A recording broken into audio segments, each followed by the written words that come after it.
Welcome. Hi, I'm Lindsay Simsick. And I'm Krista Williams. Welcome to the New Paradigm Digital Workshop Series by Almost 30. Congrats. Investing in yourself is a huge deal. Yeah, and we want you to get the most out of your experience. So we have a few guidelines that we suggest so that you really get the value for your money. One of them is telling all of your roommates, family members, partners, pets that you're going to be investing the next few hours within this workshop. We want you to not be distracted. We want you to not be interrupted. So really make sure that you're creating the container and intention that this is your time. We also want you to be comfortable. We are huge fans of being comfortable in comfortable clothes all day. So nothing should be different for us, but we want you guys to be seated in a blanket with a sweatshirt on, however you're going to feel most comfortable. Have some water next to you, have a journal so you can write down everything that's important that you're going to get from this time. Also, please note that we did do this live, so there's conversations about the chat, the people within the workshop. So those things aren't going to relate to the workshop experience that you're having, but this is minimal, so it shouldn't be a problem. Yeah, and I would say after this workshop too, give yourself time to integrate. Don't rush into anything right away. Give yourself time to really absorb what you heard, what came up for you, maybe journal, and just give yourself time to rest. But we really hope you enjoyed this workshop, and if you do, we have more where that came from. So you can visit shopalmost30.com for more New Paradigm Digital Workshop Series offerings. Enjoy. Yeah, we'll see you soon. See you soon. Welcome. So glad you are here. We'll wait just a moment. Make sure we have everyone.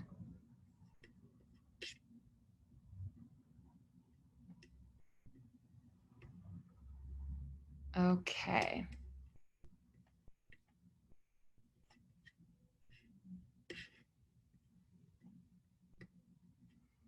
Perfect. So what I'm realizing before we begin, Krista, I believe, unfortunately, the video capability for your solo account is not going to allow us to see your beautiful face.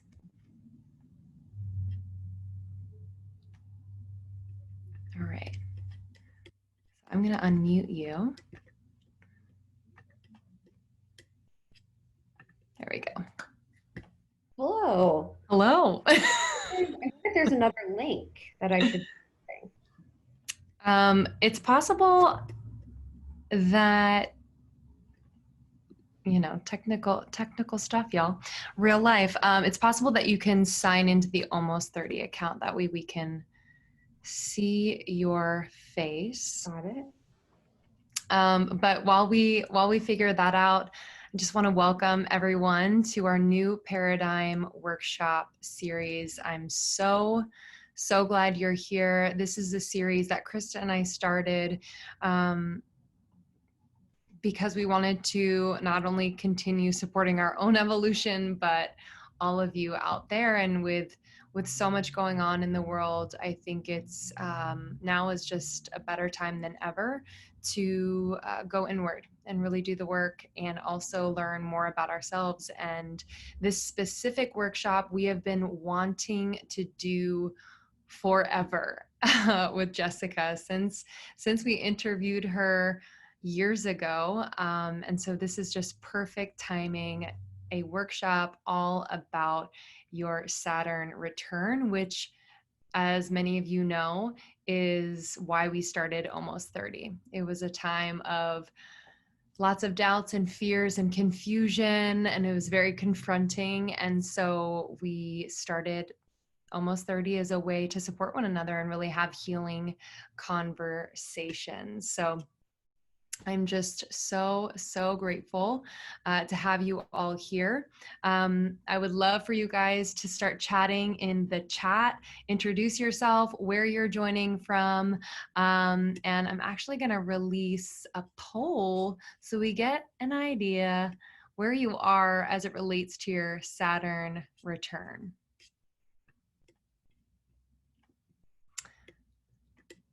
Awesome.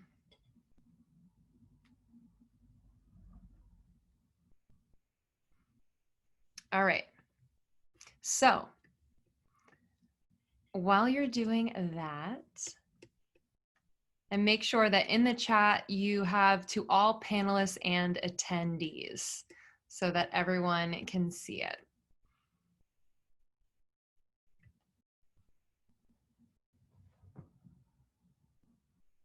Beautiful from San Antonio, Dallas, Philadelphia, Beacon, New York, awesome. New Jersey, San Francisco, Los Angeles, awesome. Yeah, we got a lot of Texas in here. San Francisco, which is where Jess is from, Chicago, awesome. I would also love for you to share your intention. So this is really important to Krista and I.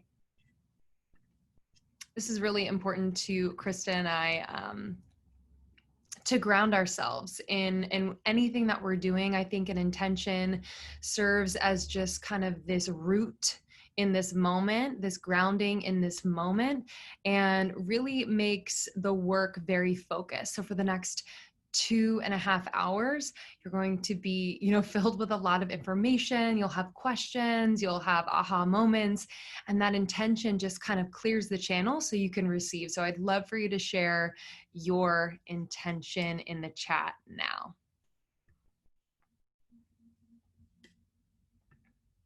All right, so as you are sharing, I would love to go over just a little bit of business so you know how this is going to run. All right, so we are on Zoom and there are some cool features on Zoom. We have this chat feature that you are using right now. And that is going to be used to interact with each other, to comment on anything that Jess is sharing. If you have any technical issues or questions for myself, you can directly message me and I can chat with you. The Q&A section at the end is a hefty Q&A. It's an hour long. So we are going to use the Q&A feature. And that's really, really helpful for Krista and I to kind of go through and disseminate the questions. And let's see, what else? Make sure your space is quiet. We know that a lot of you are in maybe a house or apartment with other people, and this is just like a sacred time. So make sure you tell people like, hey, I'm going to be in here for a little bit doing some work. No disturbing me. Make sure you have a pen and paper or anything to take notes. And make sure also that you have water nearby. So as we integrate, as we take in information, it's really important that we stay hydrated. You will have one break, obviously. You could do whatever you want, but we have one designated break, 5 minutes at around 6 o'clock after Jessica's first session. So just know that we will break for 5 minutes. And as I've shown here, we will release polls throughout, just a couple polls to get a pulse on where you're at and just kind of get a better gauge of the group in its entirety. So this is awesome. So a lot of people are in their first Saturn return. A lot of you are approaching, and some have just made it through. So that's great to know. Now, Jess has 2 major sessions, or the main sessions. And during the first one, I will be off video and on mute. She's going to roll. And then for the second session, it's going to be more of an interview style. And then the third section is our Q&A. I love these intentions. Really to trust and listen to myself during the upcoming Saturn return. Intention is to better understand this period of time. Totally. It's to learn more. Hope to make better sense of myself and my peers, how to best navigate my Saturn's return and how to use this time to grow. Yeah, I got it. Okay. So good. That feels really, really good. So make sure you use the chat throughout. And I would love, before we begin, to have just a grounding moment. I think it's important to not only have an intention, but just to kind of like be where we are. I'm sure a lot of you have been like rushing throughout the day, getting so much done, doing a million different things, or just having a million different thoughts. And I would love to just bring us to this present moment. So if you could, I would love for you to close your eyes for a moment. And as you close your eyes, just noticing anything that might be coming up, whether it's, oh, shoot, I forgot to do that thing, or I'm uncomfortable, I don't like closing my eyes, or maybe you're hearing sounds that are distracting you. I want you to take in all of it, all of the thoughts, all of the sounds, all of the sensations, and just accept this moment for what it is. Focusing on the joy of awareness, of being here in this moment, ready to receive, feeling into the details, breathing in to what might be a little bit uncomfortable, but remaining here anyway. Take a deep breath in through your nose and fill your lower belly. Open your mouth, audible exhale.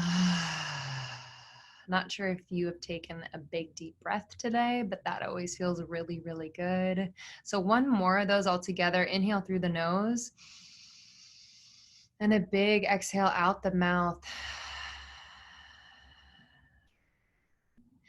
And as you continue to breathe deeply into the lower belly, which is an area that a lot of us hold in and hold tight, bracing ourselves for the next moment, I just want you to soften.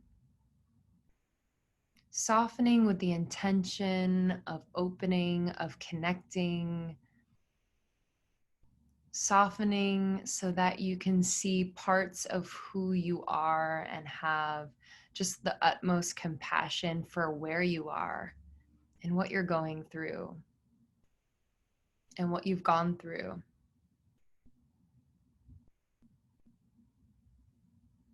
Beautiful. And just take a moment to acknowledge the other human beings on this Zoom call right now who also wanted to take the time and energy and put love and attention into learning more about themselves, which is really brave.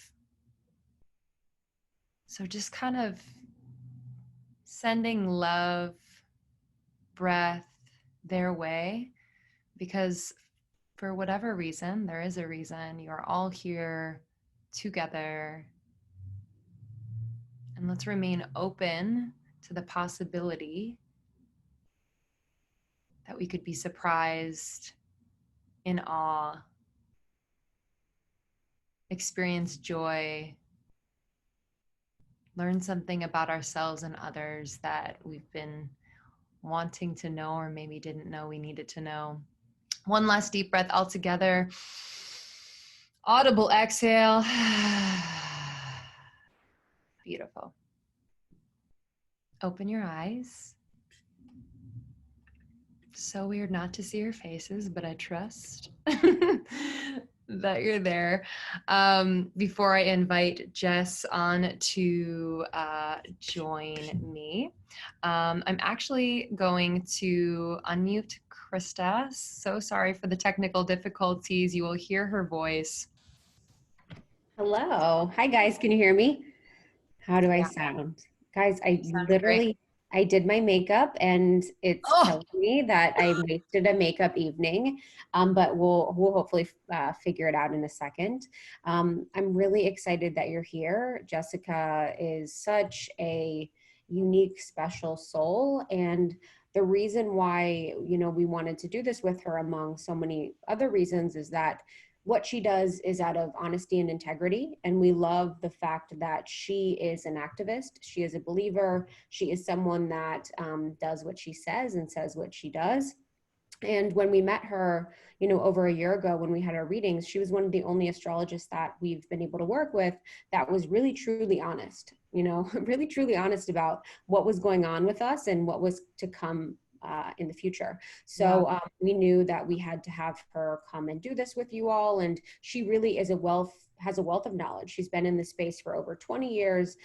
She's a leader, she's a visionary, and she will shoot it to you straight. And I think that is so important for the energy of Saturn, which is one of the most important times of your life. The Saturn return is why Lindsay and I came together. We felt so lost during our Saturn return, and we wanted to find community, and we wanted to find a little bit of grounding during that time. So Jessica's the best person for this, and the Saturn return is such a huge topic. So yeah, I'm so excited to dig into this with you guys. Yeah, me too. And just to, give a little background on our own Saturn returns before we invite Jess on. Krista and I met during our Saturn returns. And for me, briefly, like mine was marked by a really strong call to look at my relationships, specifically my romantic relationships. That which I thought was going to be my forever person. And there were so many things about it that were not allowing me to be myself, that were not allowing me to grow and evolve. And it was a really hard time to look at that and actually make decisions to move forward rather than to settle. I also moved across the country during my Saturn return, and I feel like I found myself in so many ways and started almost 30. So it was marked by some major events. And after I'm on the other side of it now, just freshly off the other side. And if you would have told me that, it's all like for a purpose, and it really was such an important time to look at what was really working, not working, and take my life seriously. I don't know if I would have believed you, but reflecting back now, I can absolutely tell you that. And this work to understand it is so important as you navigate it. Yeah, it's huge, and I think the seriousness is something that we talk about quite often. And for my Saturn return, I quit my full-time job in digital marketing, and I moved across the country from New York to Los Angeles. So I was unemployed, and I was like, I'm going to make blogging my full-time thing. I had no plan, but I had a bunch of podcasts and books in my ear that were like, quit your job, pursue your passion, you'll like make it. And I completely fell for that. And to be honest, I got myself in a lot of credit card debt, and I was nannying during the day, and I was babysitting. I was nannying during the day, and I was serving at night for about 8 months, and in that time, while I got myself in credit card debt and I started to look for other jobs because I felt incredibly hopeless, Lindsay and I found each other, and we really, got real about the way we felt. And in honesty, we were able to create something, the magic that is almost 30. But by going deep and by getting really honest with ourselves, we were able to transform the Saturn return time into something that was incredibly profound for us. So, that is my hope for you, is to learn as much as you can about this, to really allow it to be the opportunity for you to create and transform your life into something that you really want and that you're really excited about, whether you're fresh in it, fresh out of it, or right in the middle. There is just so much to be learned during this time, and it's really why Almost 30 was born. So excited for tonight. I have my notepad ready. I'm gonna be taking all the notes, and you could tell all your friends all this information. I mean, this is the juice. Mm-hmm. So helpful. Yeah, make sure you have your pen and paper. So without further ado, I would love to welcome Jessica Lanyadoo. Woo! Woo! Yay! That was awesome. Oh yeah, hello honey. Hi, how are you? I'm sad I don't get to see your face, but it's Mercury retrograde. So what do we expect? You will. We'll switch on the other side. Don't worry. I see. Okay, cool. Well, I thank you for all the kind words. Of course. Very excited. There's so much to say. And I just want to also echo, take all the notes. If you don't have pen and paper ready, go get it. You're going to need it. And then you can share it with your friends, and then they'll be very impressed by you. And that's cool. I agree. Lots We will let you roll, my dear. Okay. Again, please use the chat to, Yeah. echo anything Jess says and to interact with everyone on the call. Krista and I will also be in the chat. And remember, the Q&A feature down the bottom, please submit your questions there, which we will answer at the end in the hour-long Q&A. Awesome. Thanks, Jess. We'll see you soon. Thank you. Bye. Okay. So I'm just going to give you a couple words before I really do a thing. I swear like a sailor. I don't know if you know that about me. I just swear and swear and swear, which is honestly very Saturnian of me. But hopefully it doesn't offend you, just giving you the heads up. And I will give you lists and things to take notes on. So I want to start with this. I want to start with breaking down a little bit about what the Saturn return is. Let me just turn up my little volume here. What the Saturn return is. Then I'm going to actually explain what Saturn is, and then walk you through Saturn through the houses / signs. Okay. So if you don't know what house Saturn is in, you would have to pull up your birth chart. So if you don't know what house it's in, you will at least know what sign it's in, right? Because you can Google that based on the year you were born. And so, that'll be useful information for you at the end of this. So let me just begin with the Saturn return. The Saturn return is a transit that gets so much attention and is so incredibly impactful in your life, in everyone's life. Because the first Saturn return, and we shouldn't call it the Saturn return, we should call it the first Saturn return, because the first Saturn return happens at around 29 years old. Then there's another one 29 years later at the end of your 50s. And then there's another one close to 90. And if you make it, dear Lord, there's yet another one, but I don't know how many people make it to that one. So what this first Saturn return is it's the end of your childhood. And it's the beginning of your adult years. And that doesn't mean to say that if you're 25, I'm like, you're a baby. It's to say that in your 20s, you're in the adult stage of your youth, of your childhood years. And when we hit the Saturn return, we must confront who we are, not because of where we're from, but because of who we choose to be.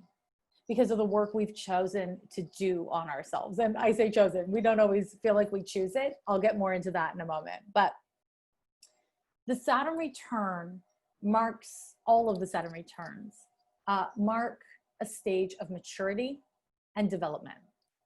And within that comes a lot. There's this sense of when you're approaching your Saturn return. So for a couple of years leading up to the transit itself, which can honestly, the transit of the Saturn return can last a week and a half, or it could last a year. It just really depends on your chart and what's happening in the sky. But there's a 2-year period leading up to the transit where you feel like you're running out of time. And so if you're around 27, maybe late 26, 26 years old, you're going to feel it now. There's this feeling of I'm running out of time. And you start to become really frustrated with your life.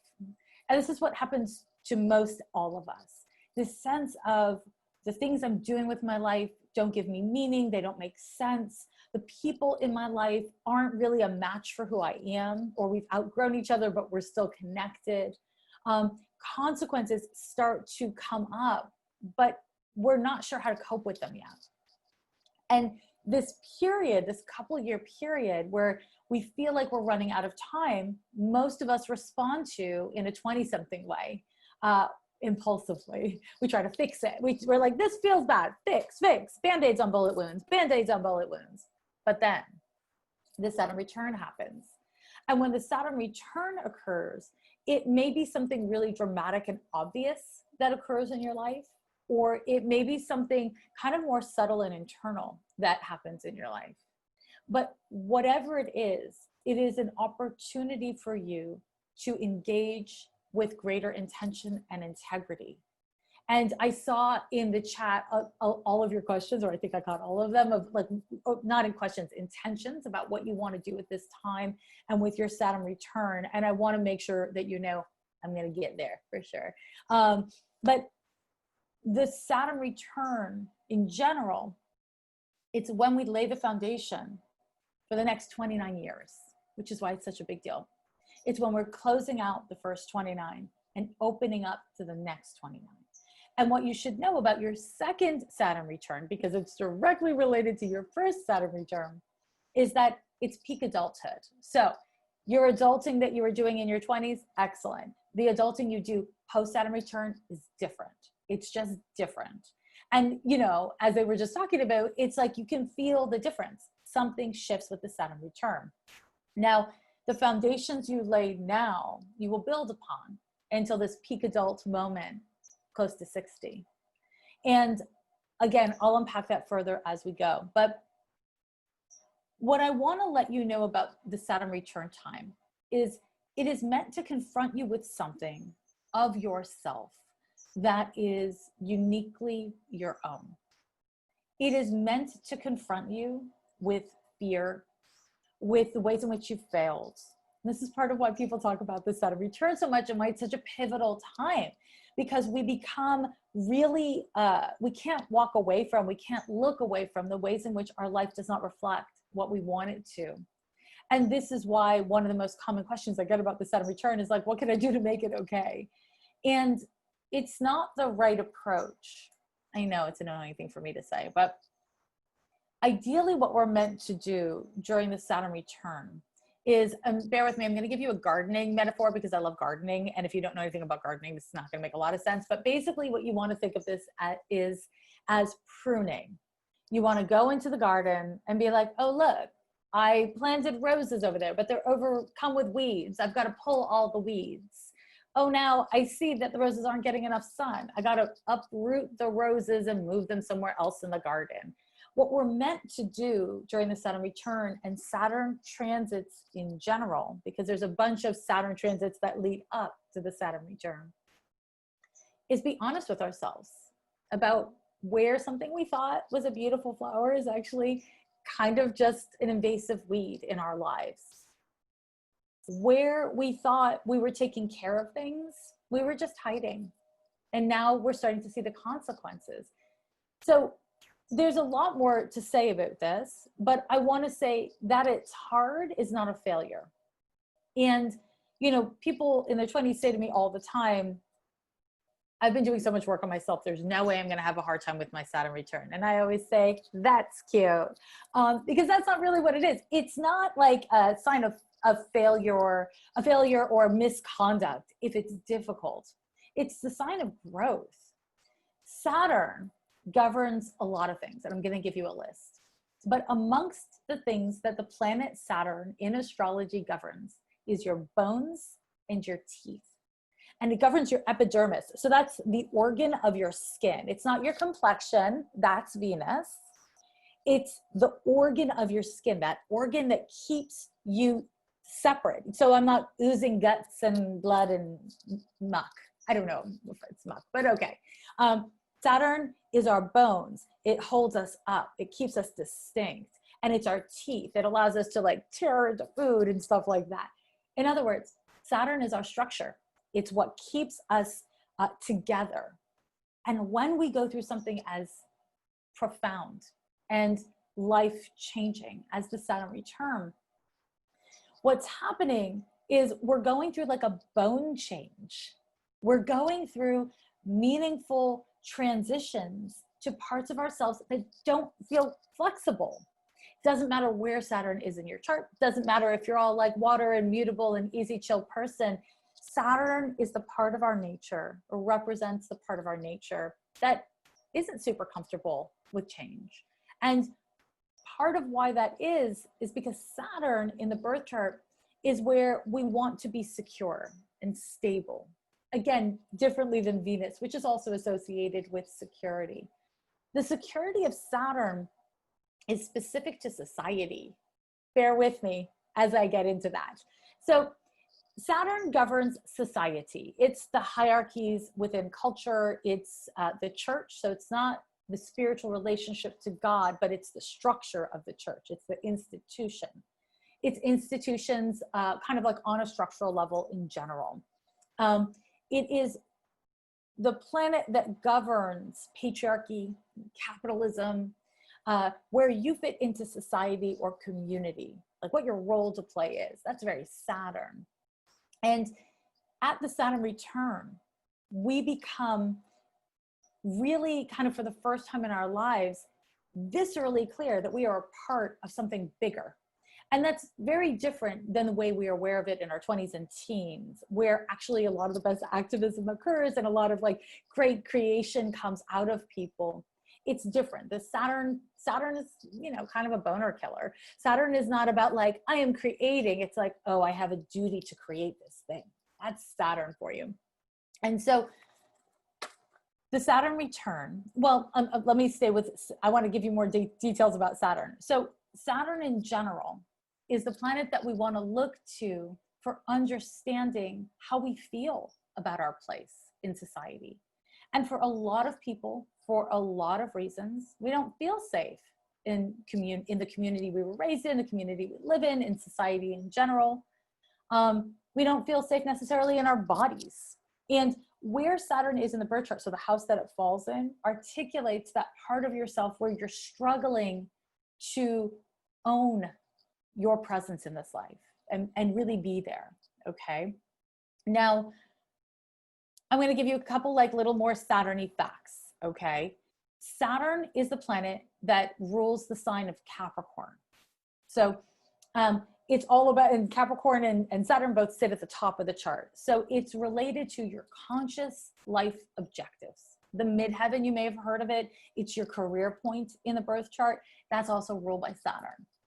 So it's really about your conscious life objectives. Saturn governs ambition. Saturn governs your sense of taking responsibility for what you want or feeling burdened by the responsibilities that you've been handed. Saturn is also related to our family of origin and the families we create. And so in the way that it's related to your family of origin when you're in your first Saturn return or when you're leading up or when you're integrating it, is that when we hit the Saturn return, we are meant to outgrow our families. Now, that doesn't mean stop being close to your parents or stop like, you know, being really tight with your siblings or whatever it is. It's about developing a relationship with your family of origin that is based on you being an adult person. And that's hard because if you've been in any long-term relationship with your family or not, you get to a point with people where you're just like, I know who you are. Don't tell me who you are. You're not different than I think you are. I've known you forever. I've known you since you were this big. And if you're an adult, you're like, actually, I've changed. I am changing still. And people who love us want us to stay the same so that they can locate us. Sometimes because they're jerks, but usually because they want to be able to locate us. And when the Saturn return occurs, we are changing profoundly, structurally. And so we need to be willing and able to sit in that change. And sometimes what that looks like is saying, I don't know what it is. I don't know where I am. I'm just going to be in this for now. It's about owning it and not being kind of like the kid with your family. Now, many people never got to be a kid. Many people don't have that kind of dynamic with their family of origin. And for those people, the Saturn return is often when you learn how to ask for help. When you learn how to choose people in your life where you're not always having to be the adult taking care of everything, but instead you're learning more about reciprocity. It really all depends on your circumstances, which are all actually articulated by the birth chart. Now, Saturn takes about 2.5 years to go through each zodiac sign. So right now it's at like 0 degrees of Aquarius. It's about to pop back into Capricorn. But it takes about 2.5 years in each zodiac sign. And it takes about 29.5 years. It's all approximate, like there's wobble, things move, you know, it's planets. It takes about 29.5 years for Saturn to move through all the zodiac signs and return to where it was when you were born. And that's the Saturn return. It's simply Saturn conjunct Saturn. It just takes for freaking ever for Saturn to do it. It takes 29 years. And what Saturn governs, this is where I get my list, so get ready. It governs, as I said, your internal structure. It governs your sense of self-preservation, whether you feel entitled to prioritizing self-preservation and the style with which you do it. Saturn is, as I mentioned, teeth, bones. It's related to reality, your understanding of reality, your relationship to reality. Saturn is linear time. You know, it's like everyone has a mobile phone in their pockets and everybody knows exactly what time it is. That's the role. Saturn, that's all Saturn stuff. Saturn governs the hardening processes of the body and the spirit. Saturn governs stagnation and ruts. And another really common question, and I saw this in some of the chat, like this word, is when we come into the phase of the Saturn return, which in total is around 27 to 33 years old. The transit itself is not that long, but the phase of it is. When we come into the phase of the Saturn return, we often feel stuck. We feel like we don't have the tools, the resources, or the energy to make the changes that we want to make if we are lucky enough to be clear about what those changes are, okay? How you fit into society is Saturn. Your worldly ambitions are Saturn. So not your spiritual ambitions, not your like emotional ambitions, not like I want to be in love, but I want a partner and I want a ring. That's Saturn. Saturn wants proof on a material plane, okay? Your sense of family duties and your sense of family goals, Saturn. Saturn also governs depression. So when we go through Saturn transits, we have a tendency to feel depressed. So I want to just hold space for the difference between clinical depression, which the Saturn return and Saturn transits do not all of a sudden create clinical depression because everybody goes through these transits in their lives. But what it does is it marks phases of depressiveness. And if you do have depression in your nature, it can either accentuate that depression or all of a sudden you're like, yes, life is tragic, life is difficult, life is hard. I know exactly what I'm doing. I have tools. It can kind of go either way for you. So Saturn return, Saturn transits can be really hard on optimists, honestly, because all of a sudden you're like, there's this heavy, wet blanket on my shoulders. What do I do? What do I do? How do I spin this to be positive? It's hard. It's hard. So Saturn governs depression, stagnation. It governs failure. It governs fear. It governs success, and it governs mastery. And this is something that me and Krista talked about a bit on the live. I don't know if you caught it, but Saturn is related to both mastery and failure. And the reason why is because every master of any craft has failed untold times. That's the move. You know, sometimes you have to leave your city and be like, I don't know what I'm going to do. I'm going to work 2 jobs. It's going to suck butt. And that's what it is until you find the thing that you're called to do. The universe isn't usually quite so symmetrical to be like, oh, you know what you want to do? Cool. As soon as you have the idea, we'll just give you everything. It doesn't really work like that. Sometimes you have to choose. You have to choose something and sit in not having it. And that doesn't mean that not having something is evidence that you won't have it in the future. It's only evidence that you don't have it in the moment, which suggests you're not as ready as you think you are. And every person pre-Saturn return would roll their eyes at me for saying so. Post-Saturn return would be like, yes, yes, I see that. And that's the thing about the Saturn return. As an astrologer who has friends of all ages, I will say that all of my friends who are astrologers who have known pre-Saturn return and post-Saturn return, they're like, oh my God, like I knew it, I studied it, I counseled on it, but I am a different person after my Saturn return. Like it's hard to fully describe until you're in it, which is why all of you are here. It's why all of you know enough about Saturn return to be like, please, let's work this shit out. So, okay. A couple more things I'm going to add to my little list about the Saturn return, what Saturn governs. Saturn governs guilt. It governs humility. It governs responsibility and the desire to compare yourself to others. Okay, it's like that keeping up with the Joneses thing. And so when you go through the Saturn return, and it sounds like all of you are somewhere in the phase of the Saturn return. This is my little prescription, okay? It's little, but big, okay. Hard work plus bravery plus humility. That's the prescription. When you step into guilt when you allow yourself to spend too much time devolved in fear, a fear of what other people think, a fear of failure, then you're actually not giving yourself the space to do the work. A fear of disappointing others, a fear of failing, maybe even disappointing others and failing, is part of the Saturn return. Everybody's Saturn return. That's just how it is. And it's because we are meant to come into our own. And nobody lives a life where they are all things to all people, especially not in their 20s, but also never. So I want to say unto you, my loves, that the Saturn return is meant to confront you with your relationship to fear and pain. And it does so that you cultivate tools, not because it's trying to torture you. Sometimes Saturn feels like it's trying to torture you, but it's not trying to torture you. What it's trying to do is teach you skills and teach you motivation, right? So when we look at the things that most frequently happen during Saturn returns, or at least what have historically most frequently happened, it's that people get married, they get divorced, they go through a big breakup, they get together with someone. Now, getting together with someone could be romantic, or it could be like finding your perfect partner to do a podcast with.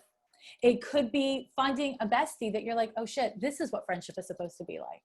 It doesn't always have to kind of like come back to your romantic life, although it can.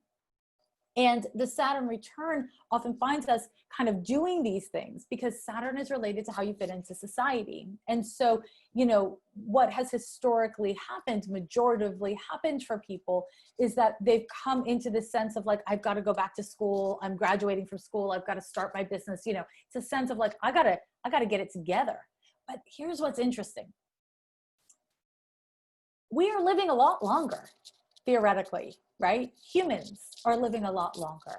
And so what used to happen is people would die in their 30s, their early 30s. Like, you know, you'd have like an impacted molar or something and it'd kill you. You know, modern medicine has done us a solid. And I myself am right now 45 years old. And when I was growing up, people were dying, you know, 60s, 70s. That was kind of more normal. It was more of an expectation. But people are living past their second Saturn return more, and their third Saturn return more and more. And what that does to the human animal, IMO, is it changes the energetics of your first Saturn return because there's more time. You don't have to have a kid by the time you're whatever age that my grandparents or even my generation had the kind of pressure to do. There's a lot more time. And that really is important when we're talking about women or people who might carry a child in their body, right? And this is important because we can't do it all at once and do it well, but we can do it all as long as we pace it out intentionally. And the Saturn return is the time where it's wise to look at your goals. And a big thing that I think is effective is to look at where you want to be by a certain age and dial it back to where you are now. If it seems unrealistic to get it done in that amount of time, change the goal, adjust the goal. Nothing is written in stone during your Saturn return. However, it is the foundation that you're going to work off of. And let me tell you more about that. Now, I wish I could know if you guys had questions, but you hold on to your questions. Okay. So this is where I think it gets really fucking fascinating. You want to know what your Saturn return is going to be about? We can kind of get into it. We can kind of start to see before it even occurs. And let me tell you how. So before your first Saturn return occurs, we go through these developmental cycles where Saturn, transiting in the sky, forms a transit to Saturn in your birth chart. And it happens at these specific ages. Write this down. 7 years old, you have the Saturn square to Saturn. Then 14 years old, Saturn sits opposite Saturn in the zodiac. At 21 years old, you go through your Saturn square. It's like a separating square. And then at 29, you have your Saturn return. It's a conjunction, okay? Now, don't worry, I'll tell you what this means in a moment, but before I do. At 35 years old, you have your first Saturn square as an adult.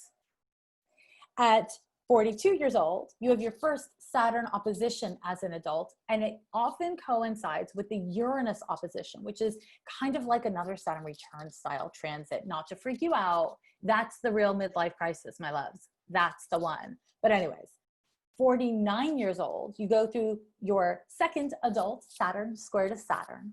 And then at around whatever it is, like 58, 59, you hit your next Saturn return. And that's peak adulting. Okay. So let me tell you a little bit more about this stuff. Okay. At 7 years old, no, wait, let me say it this way. I'm focusing on the first Saturn return cycle. At all of these transits, you are a kid, less the 21-year-old, right? But for all the other ones, you're a kid. And so what happens is that things are happening to you. Things are happening around you. At 7 years old, you have the first Saturn square to Saturn, but you really don't have any agency in your life, right? A lot of 7-year-olds kind of don't even know the difference between time and like, was that adult in the room with me or not? So what your parents or guardians were doing to you, what they were doing to each other, what that did was it shaped your understanding of what's real, what's possible, and what's appropriate. And for a lot of us, that's some bad fucking news because our parents were not great at adulting. And for a lot of us, our parents were pre-Saturn return. They didn't know. A lot of us, they're post-Saturn return, but babies raising babies sometimes happens. I mean, a lot of you might already have kids and be in your 20s. I'm not mad at that. I'm just saying. When we are in the stage of the first Saturn square to Saturn, we can see the foundation that whatever is happening during your Saturn return, it's going to encompass that, your sense of reality, your sense of self, and the value you're allowed to give yourself. Now, okay, so I hope that makes sense. Wish I could see your faces. Okay, now the Saturn opposition to Saturn at around 14, 15 years old. Most of us can easily agree those were some rough years. Some of that is because the Saturn opposition to Saturn coincides with identity crises. It will again for your adult one, trust. But the Saturn opposition to Saturn, 14, 15 years old, you start to be like, I'm not like everyone around me. I don't necessarily fit in because again, Saturn's about fitting in. I don't know who I am, but I'm going to pretend. I'm going to try, or I'm going to hide. Our sense of a fear of failure gets really strong. And especially people who are raised as female, this kind of like shrinking into ourselves so that we can be more acceptable girls is a really common thing that occurs. So the Saturn opposition is when we individuate further. So at 7 years old, we individuate a little, and at 14, much more strongly. And that the ways in which we act out against ourselves or others are really important to pay attention to, like really important to pay attention to. Because again, you will see reiterations of those exact same themes come le Saturn return. Okay, now that's not all. 21 happens. Now, much like I mentioned with the 42-year-old transit, there's a Uranus transit that tends to happen at around 21 years old, right along with that. But at 21, we go through our second Saturn square to Saturn, okay? And I should have said from the onset, forgive me if you don't already know, a square is a 90-degree angle. Maybe that's pretty intuitive. And an opposition is 180 degrees. It's pretty intuitive, but just in case you didn't know what the hell I was talking about. So the Saturn square that happens at around 21 years old is when we're supposed to GTO, get the fuck out. We're supposed to like move on, move out of our parents' homes. We're supposed to, whatever. It's this developmental time when we are meant to embody our individuality and our adulthood, right? I have a lot from a very feminist perspective to say about that, which I won't in this moment, but I'm happy to later.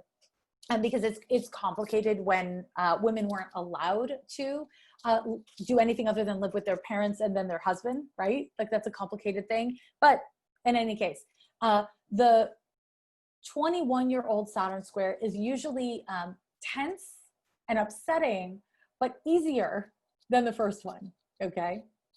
Now, that leads you to 29. So you want to be tracking at your, wherever you're at, because I saw all of you were either right before, during, or right after your Saturn return.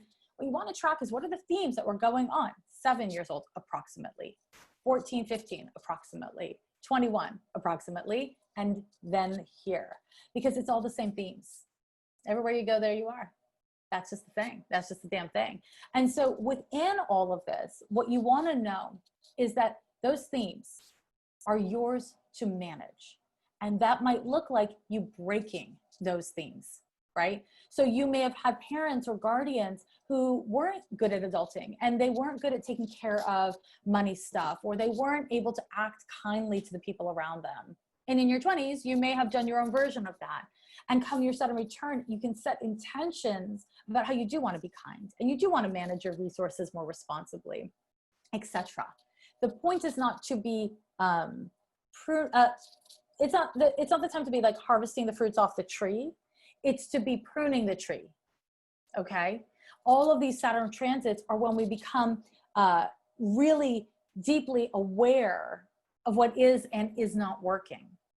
Now, during the Saturn return, honestly, or any of these Saturn transits, amazing things may happen for you. Amazing things may happen for you.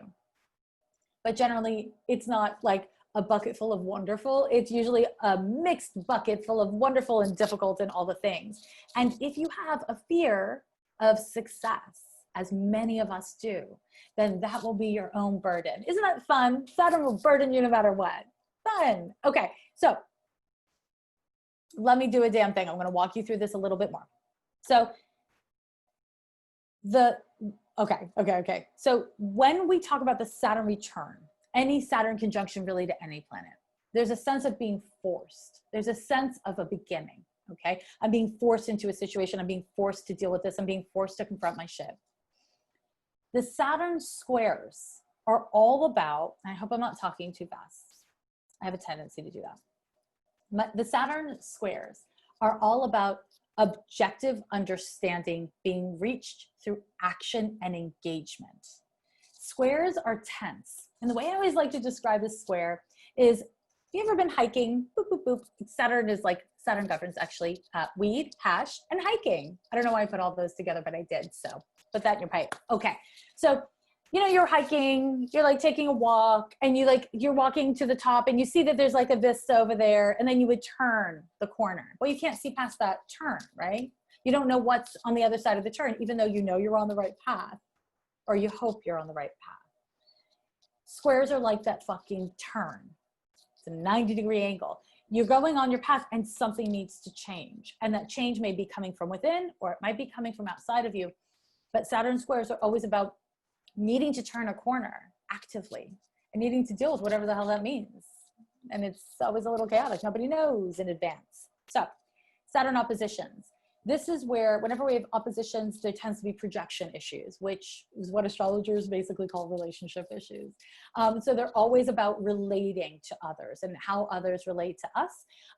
And this is where we can build anew. It's also where we run the risk of calcification.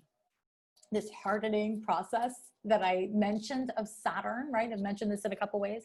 This is why old people are stuck and boring. It's why the punk said, live fast, die young, right? I don't know how many people are punks in their youth. Yeah, there's a reason, because old people get stuck in their shit. They're like, this is how I do things. This is who I am. I'm not gonna change. That shit is Saturn. So when we're in the Saturn return or any Saturn transits is when we are meant to be brave. It's when we are meant to be humble, and it's not when we wanna be. We wanna be like, I'm old now I know things. No, the wiser you are, the more you know how much you don't know. For else. I mean, I'm a damn psychic and an astrologer, and I don't know shit. And I don't try to predict my life because it doesn't work like that. Life is to be lived. It's to be engaged with integrity. And when you're acting from a place of integrity and authenticity, then the mistakes you make are the mistakes you need to make. And when you're trying to troubleshoot and evade your fears and like avoid pitfalls, and you're not consistently checking in with your integrity and your authenticity, then you don't know when you've lost your center. And then the mistakes you make feel mysterious, and they feel like they just come out of nowhere, and it's hard to take ownership of them. And Saturn doesn't care how long it'll take for you to learn those lessons. It'll keep on trying to teach you. Oh, yes, it will. And basically it has your whole life. Saturn's a jerk. It has your whole damn life. Okay, but here's the thing. There's two transits from Saturn to Saturn that I didn't mention in my little list. And it's the sextile and the trine. So this is a little advanced. You guys may or may not know much about astrology. So if you don't, then ignore what I'm about to say. But if you do, the Saturn sextile to Saturn and the Saturn trine to Saturn are both transits when your life is working well. It's when everything is flowing and there's great equilibrium in your life. What I have come to find as an astrologer is that more than half the time, people have a really hard time during this transit. And that's because if your life is working well, it's working exactly as you set it up to work, but you didn't set it up right, then you're gonna be pretty fucking unhappy. It's kind of like we're having this large conversation in the United States about how white supremacy is doing a great job. It's working exactly as it's meant to. It's just fucked and not working for the bulk of the people, right? Specifically and especially not working for Black, Brown, and Indigenous people. So we want to look at how the structure of our lives or of society in general is created, why it's created in the way it is, so that we can then make sure that we are changing what doesn't bring the desired results. Easier said than done. It's not supposed to be easy, but that's the damn work. My loves, it's the damn work. So I'm very aware of time. I kind of want to go through Saturn through the houses as I mentioned.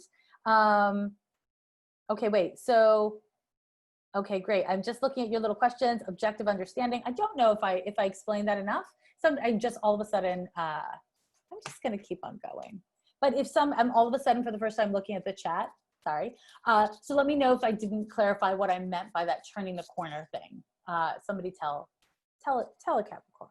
Okay, so I'm gonna do this run through. I'm just gonna give you a couple keywords because honestly, your Saturn return, the house placement and the sign of Saturn in your birth chart is so important. But also related to that is aspects from other planets to Saturn in your birth chart.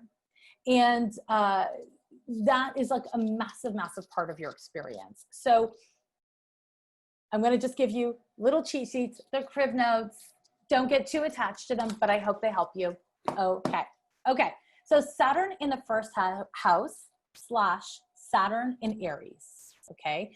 If you have that, then what your Saturn return is going to concern you with is lessons with identity, embodiment, and your tendency to limit yourself as a way to protect yourself. That's gonna be a huge theme of your Saturn return.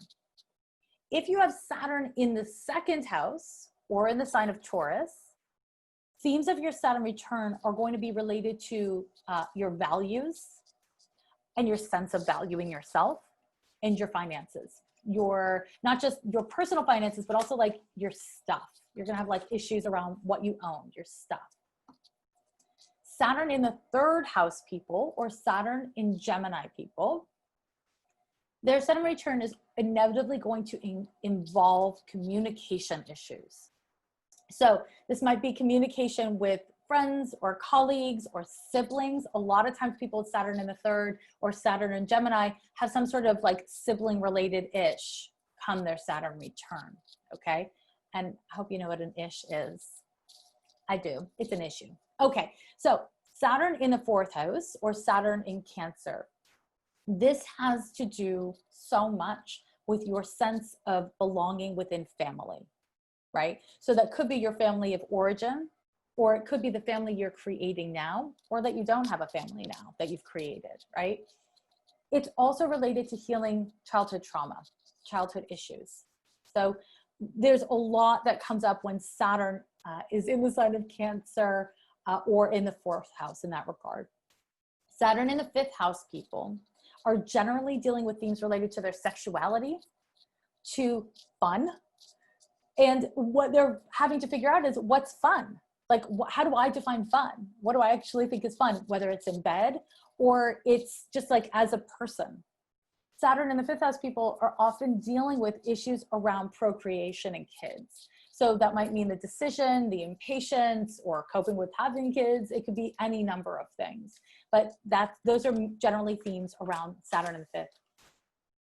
Saturn in the, and Saturn in the fifth is also Saturn in Leo. I missed that. I didn't say that out loud to you. Okay. Saturn in the 6th house is also Saturn in Virgo, people. Saturn in the 6th house, or Saturn in Virgo, the lessons there are related to self-care and self-management. So this transit will spark issues related to your body health or your work life. So that's not your career, it's your work life. It's like how you do the things you do. It's like your career might be being a performance artist, but your job might be, you know, working in a school. That might not actually be your calling as much, right? So that's the 6th house for you. Saturn in the 7th house, or Saturn in the sign of Libra, is inevitably going to bring up issues of partnership. So again, that's not just, you know, your girlfriend or your boyfriend or your husband or your wife. It's also your bestie, your business partner. It's any kind of partnership relationship. And related to that, Saturn in the 7th house, Saturn return in the 7th house is going to kick up issues of loneliness and belonging within those partnerships. Saturn return in the 8th house, or in the sign of Scorpio, this is going to kick up issues around a lot of things. Mental health. So the 8th and 12th house will both trigger mental health stuff. A sense of how much of yourself and your resources you want to share with others. And making sure that you don't, there's themes with this placement of kind of needing to distinguish between secrecy and privacy, hiding and self-protection. The energy is really different, even if the behaviors aren't that different, right? Saturn in the 8th house, or Saturn in Scorpio, can also be related to issues of dealing with the law, or dealing with like inheritances, other people's money, other people's resources, you know, can be divorcey stuff like that. Saturn in the 9th house, and Saturn in Sagittarius, which some of you are likely to have. This Saturn return, these Saturn return people are all dealing with these themes of needing to find an anchor for their big ideas and their growth.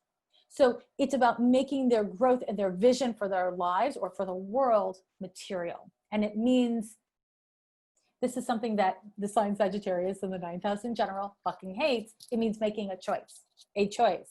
Instead of choosing all the things, it means prioritizing a one thing, which means saying no to lots of other things, which is not an easy lesson. So people who have Saturn in Capricorn, which I imagine a lot of you have Saturn in Capricorn and Saturn in Aquarius. Those of you who have Saturn in Capricorn or Saturn in the 10th house, the main themes are related to your responsibility to yourself and community. Doesn't that make sense a little bit, regardless of everything else? It's how you need to step up and manage your life. And when you have Saturn in Capricorn or Saturn in the 10th house, part of the lesson that you're learning is around how to be efficient without compromising your humanity. It's not, you don't want to like turn the volume. I'm being analog.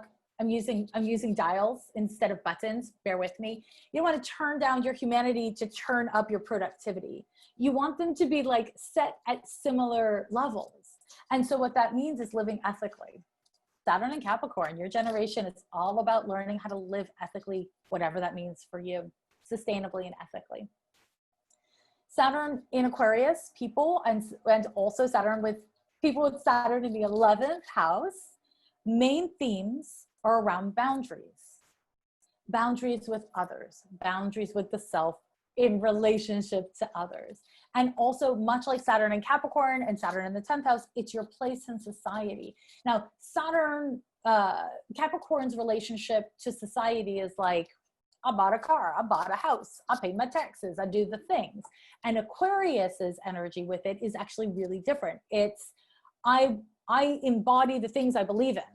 I don't take long showers because it's a damn job. You know, I don't use plastic bags because they're terrible for the environment. Like, it's that kind of concern, as opposed to that Capricorn one, which is a little bit, it's quite different actually. So those are the main things for Saturn in the 11th or in Aquarius. Now, I will just pause to say, many of you, I think, have Saturn in Aquarius, and Saturn went into Aquarius within like a week or two of social distancing becoming a thing on everyone's lips, and this whole shelter in place thing. And Saturn in Aquarius has to do with social isolation. Literally, that's like Saturn is related to isolation, a sense of like loneliness and fearfulness and being too self-conscious. And Aquarius is the group. It's your group of friends. It's your community. It's like society in general. So fascinating. Okay, last one. Saturn in the sign of Pisces. So you would have to be in your early mid 20s right now to have Saturn in Pisces, or people with Saturn in the 12th house. This placement means that your Saturn return is centered around finding backbone, accepting yourself, embracing yourself, and deciding that you are going to give yourself permission to be who and what you are. Like I mentioned before, this is a very mental health house. And so this will often have to do with figuring out what you need to support your mental and spiritual health, and then actually fucking doing it. That's it. That's it.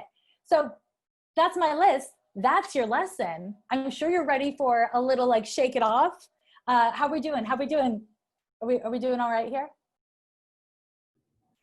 Woo, yeah. You're doing so good. All right, guys, I feel like we should take a little bit of a lap, get some water, stretch it out, take a deep breath, look at our notes, and make sure you're asking questions in the Q&A chat. So it is 6:04 now. We'll come back at 6:09 and we'll get started, and can't wait to see you soon. Oh, I'm so excited. Should I not look at the Q&A and just like let you tell me? Yeah. Yes. Yeah. Okay. That's what will happen. Okay, cool. I'm so glad we can see your face. Hi. So we are going to, and I just want to check in with you, Jess, in terms of, did you get everything in that first section that you wanted to share? Yeah. Okay, I got through all my notes. I'm not always that efficient, but I did it. Thank you. Okay, great. So in this section, I'm excited to talk about the Saturn transits. So I'm actually not very familiar with what that even means. And I've already gone through my Saturn return. Okay. So let's talk about it. So let me tell you what a transit is. So basically, this is where I wish I had like a PowerPoint and an image, but I'm glad I don't because I fucking hate PowerPoints. Okay. So basically, you've all seen a birth chart, right? You know what a birth chart looks like. I feel like I should have one here, but I don't. Okay. So you've all seen a birth chart. Oh, I do. Would it be helpful for me to show one? I'd love that. Okay. Okay. So the chart that I actually happen to have on my phone is the chart of Juneteenth. It's an event chart and not a birth chart, but it looks the identical same. Can you see if it's my phone? Oh, there, you can kind of see. Wait. Yeah. Okay, hold and on. I'm sure a lot of people have that in front of them. Like they have like apps. a chart. Yeah. Okay. So that's the best I can get you to see, but it's a circle. That's the thing you need to know. So, what the birth chart is it's a snapshot of where all the planets were on the date of your birth. But the reason why astrologers want to know your exact time of birth and your city and state or province of birth is because what we do is we look at the moment of your birth, which zodiac sign was rising in the Eastern Hemisphere. And that tells us the exact degree that sign was rising. It tells us your rising sign, which tells us hella things about what you are, who you are. And then it also tells us where all of the houses are on the birth chart. So all those slices of pie that you see in the wheel, it tells us which zodiac signs are on them. And then naturally the planets fall. So it's essentially, the way I'd like to describe the birth chart is it's kind of like your hard drive. You're born a PC, you're born a Mac. That's what you're born as. And then transits are basically, we look at the planets IRL that are moving through the sky, and they are forming different geometrical relationships, mathematical relationships between the degrees and zodiac sign in your birth chart and IRL. And so basically what that does, what transits are, is they're cycles of experience. It's kind of like you're downloading new programs or you're getting malware or whatever. I'm in the Bay Area, so I use tech metaphor. Okay. I know it's awful. But Okay. So basically what transits do is they describe our cycles of experience. They tell us why they're happening, how long they're happening, what we're meant to get out of it, and whether or not it's connected to something larger. Like for instance, this Saturn return, as I went through in my little talk, was it's the Saturn return is the culmination of your Saturn, a full Saturn cycle. So if we pull back for a moment, your birthday, you know what your birthday is. You celebrate the day you were born. Let me tell you why. Because the day you were born, we mark what degree your sun was. And the sun in astrology, it's like, I am a Virgo, I am a Capricorn. That's your sun sign. And what we do with astrology is we look at when a planet returns to exactly where it was on the date of your birth, and we call that a return. So the solar return is your birthday, and the sun is your identity, and that's why we celebrate you on your birthday. You were born, you're so important, balloons and candy. And then that is the solar return. Now something like the Saturn return, instead of happening once a year, it happens once every 29 years, and nobody throws you a fucking party. They're like, pay taxes. Have you paid taxes? What are you going to do with your life? That's your Saturn return. It's not a celebration. Not so much. That said, transits, like all those transits you were talking, that I was talking about, astrologers use like a bunch of different major transits, and I name them in the talk. It's a 60-degree angle, a 90-degree angle, a 180-degree angle, a 120-degree angle, and a 0-degree angle. So when planets are sitting right on top of each other. Those are the things we work with. I won't give you more information unless you really want it, because it can get a little technical and boring. So I got you. So are there certain transits, or maybe one transit in particular, that we should be aware of or preparing for if people are approaching? Well, so there's transits like the Saturn return. So the Saturn return is a transit in itself. Okay. Yeah, it's a transit. It's a transit, yes. And the Saturn return happens to everyone at the same age. All of the Saturn transits to itself, to Saturn in your birth chart. So Saturn in the sky to Saturn in your birth chart, they happen to everyone at the exact same age, which is why I looked through the chat when we stopped talking and everyone was like, oh my God, that's what I'm talking about in therapy. Oh my God, 14 years old was this. Oh my, because it happens to all of us at the same age. There are other transits that happen to all of us, but not at the same age. And then there's yet a third kind of transit that doesn't happen to everyone. And when it happens to you, it's once in a lifetime. So 3 buckets, all very important.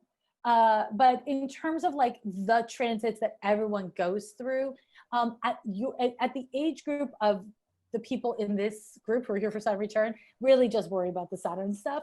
It's worth mentioning, something I didn't mention in the talk was the Christ year, which you two are about to go through. How old are you both? So we're both 32. I'll be 33 in September, and Krista will be 33 in March. Okay. So basically what happens, I didn't mention this before, but the Saturn return, you start to build up to the Saturn return, it happens. It's a lot. And then things seem like they go back to normal, right? 31, 32, you're just like, yeah, that happens in my past. And then 33 comes. And 33 is kind of like this culmination year where everything you didn't actually follow through on, everything you didn't deal with from your Saturn return is like, hello, bitch, I'm coming for you. And so sorry. But it's important to really, like, if you're watching this and you're 30 years old, 31 years old, 32 years old, and you're like, oh, my Saturn return's done. No, honey, it's not. Your 33rd year is the one to look out for. And this is, it's going to make it sound like I'm obsessed with Jesus, because Krista and I talked on the IG Live and I made a funny Jesus reference. But from what I understand of the Jesus story, it was his Saturn return.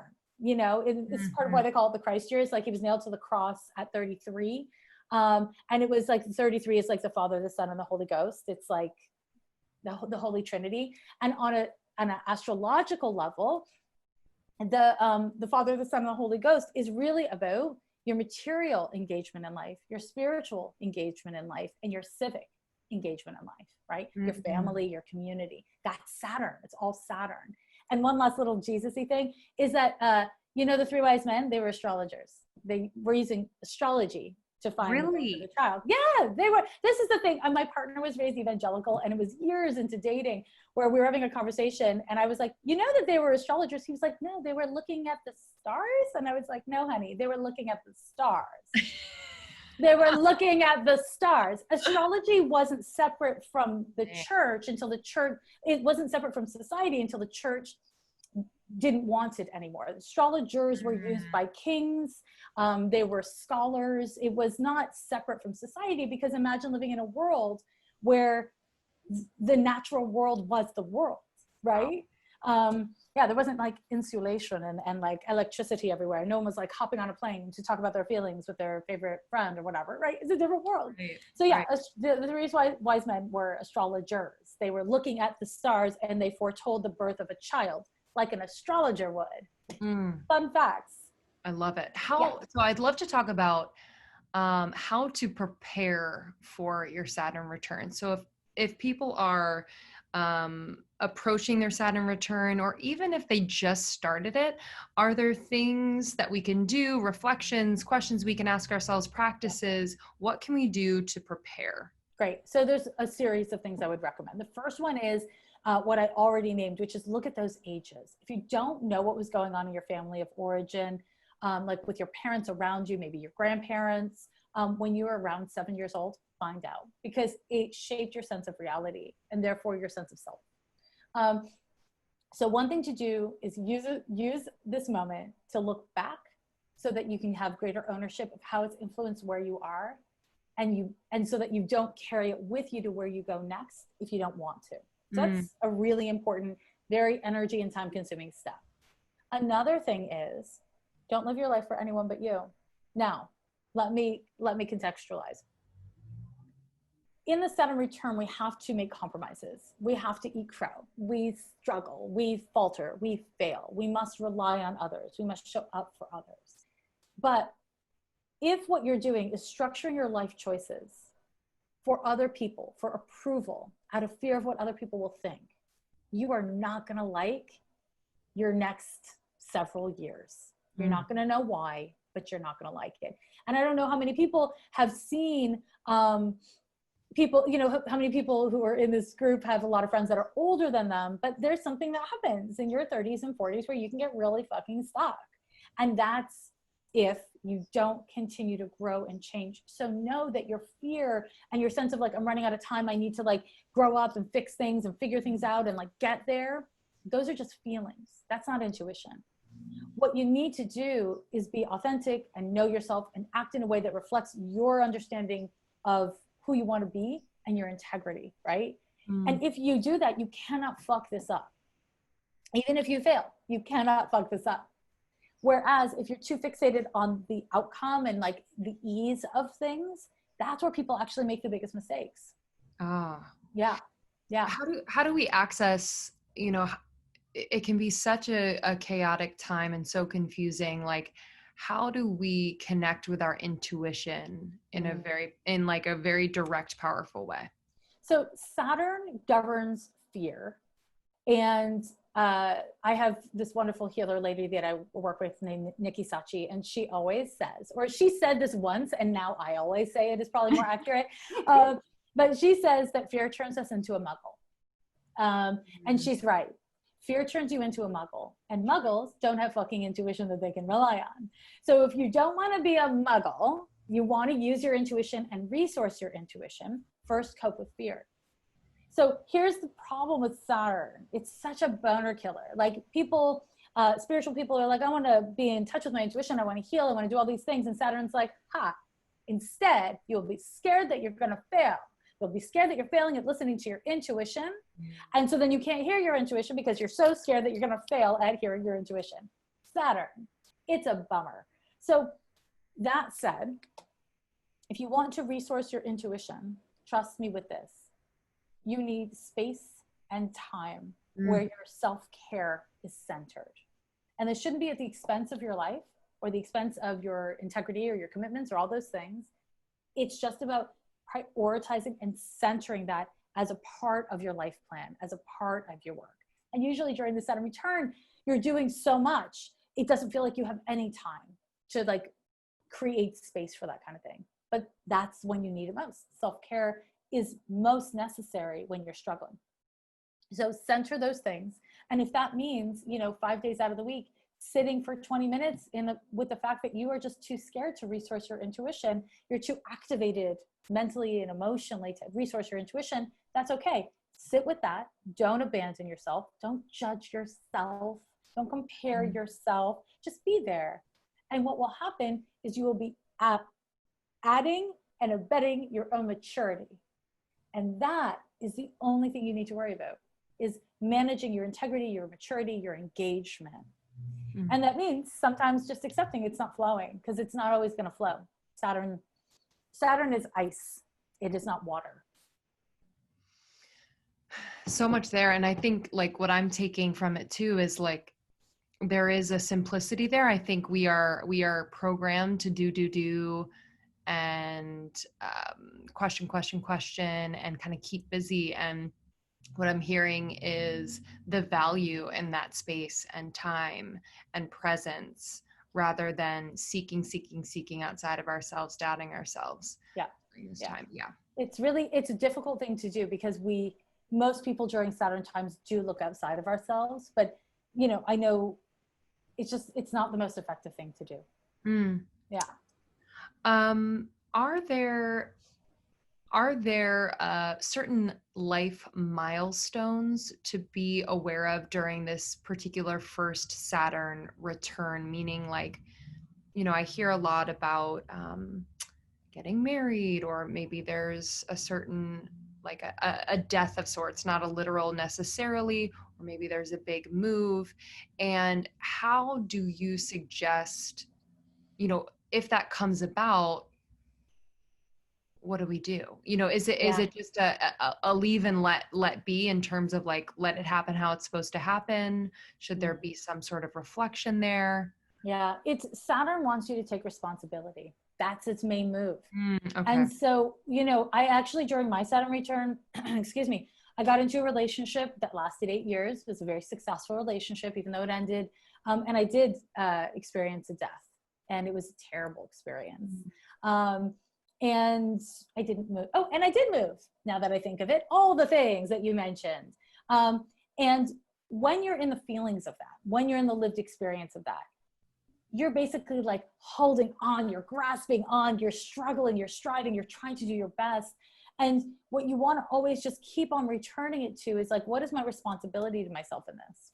What is my responsibility to others in this? Instead of, how can I mitigate harm? Trying to avoid or evade pain is poorly starred during your Saturn return. Instead, what you want to know is that if there's a death in your life, something needed to go. And if you need to move coasts or apartments, then you needed to step out on your own. So what are you going to do? If you have a fresh slate, what are you going to do? And this is really difficult. It's not supposed to be easy, because the Saturn return, the first time in your life that Saturn is at the same place as it was when you were born, is when you fully have to kind of like become your little butterfly and leave the cocoon. And it's really annoying, because you're full of goo and you've been in that cocoon for a really long time. And your story, and the story everyone else has been telling you, is you've been a butterfly for the past 10, 15 years, but you haven't. Not until you emerge. And, I could say the same thing if there were older people in this meeting. I would say the same thing, there is that we become a whole new form of self. And I want to say, for those of you who are frightened of aging, it's peak adult years at 60. Peak adults. Don't worry about aging. The thing to know about aging is that it is a fucking honor. And you have a responsibility to future you, to create a you and a life in present time. That future you will look back and be like, yeah, she did the right thing.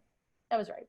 You know what I mean? That's your primary objective, not what other people think, not what other people expect of you.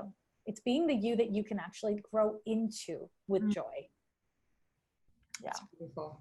Yeah, what you said about avoiding pain, ironically, Kristen and I were having a conversation today with a friend of ours, and she was saying avoiding pain is avoiding deep pleasure. And like, to this point in conversation, avoiding pain is avoiding deep transformation. Yes. Yeah, that's really, really profound. Yeah. All right, we're going to start Q&A in just a moment. So, in these 2 minutes, definitely add your questions to the Q&A. My last question on this transit, because I know a lot of people were saying, oh, I'm approaching my 33rd year. I would love to know, you mentioned briefly kind of what to expect. But I do think that there is kind of like a reckoning in that year where it's like, okay, all the stuff that came up during the Saturn return, it's really looking at that. So what does that look like? And if we don't learn those lessons or face those truths, will it just show up in a different form in our second Saturn return? Yeah. Before it shows up in your, so I'll answer the like end question first. Before it shows up in your second Saturn return, it'll show up when you're 35 and when you're 42. Wow. It's going to fuck up your life all the live long day. And then by the time you're 60, you'll have lost track. Yeah. And this is why people get stuck, because they don't feel that they can change, because it's like, how do you trace back all the changes that need to happen? I had a PC many years ago. I had to throw the whole PC away. It had so many just viruses. I didn't know how to keep track of a fucking PC. I wasn't well suited to it. But at a certain point, it was just like not worth it. I had to let it go. And this is a metaphor. I hope you know, like, don't throw away your life. But the upshot of it is the 33rd year. So let's say at 33, you start a business at 29, you start a business, you feel really good about it. You had to struggle to get there, but you do it. Well, 33 could be a peak of achievement and accomplishment, and then you have to change. You have to pivot. Mm-hmm. Or it could be realizing that it was the thing you needed to do to get you to where you are, and now you have to pivot. It's always a damn pivot. And the pivot may not be behavioral. The pivot may be internal.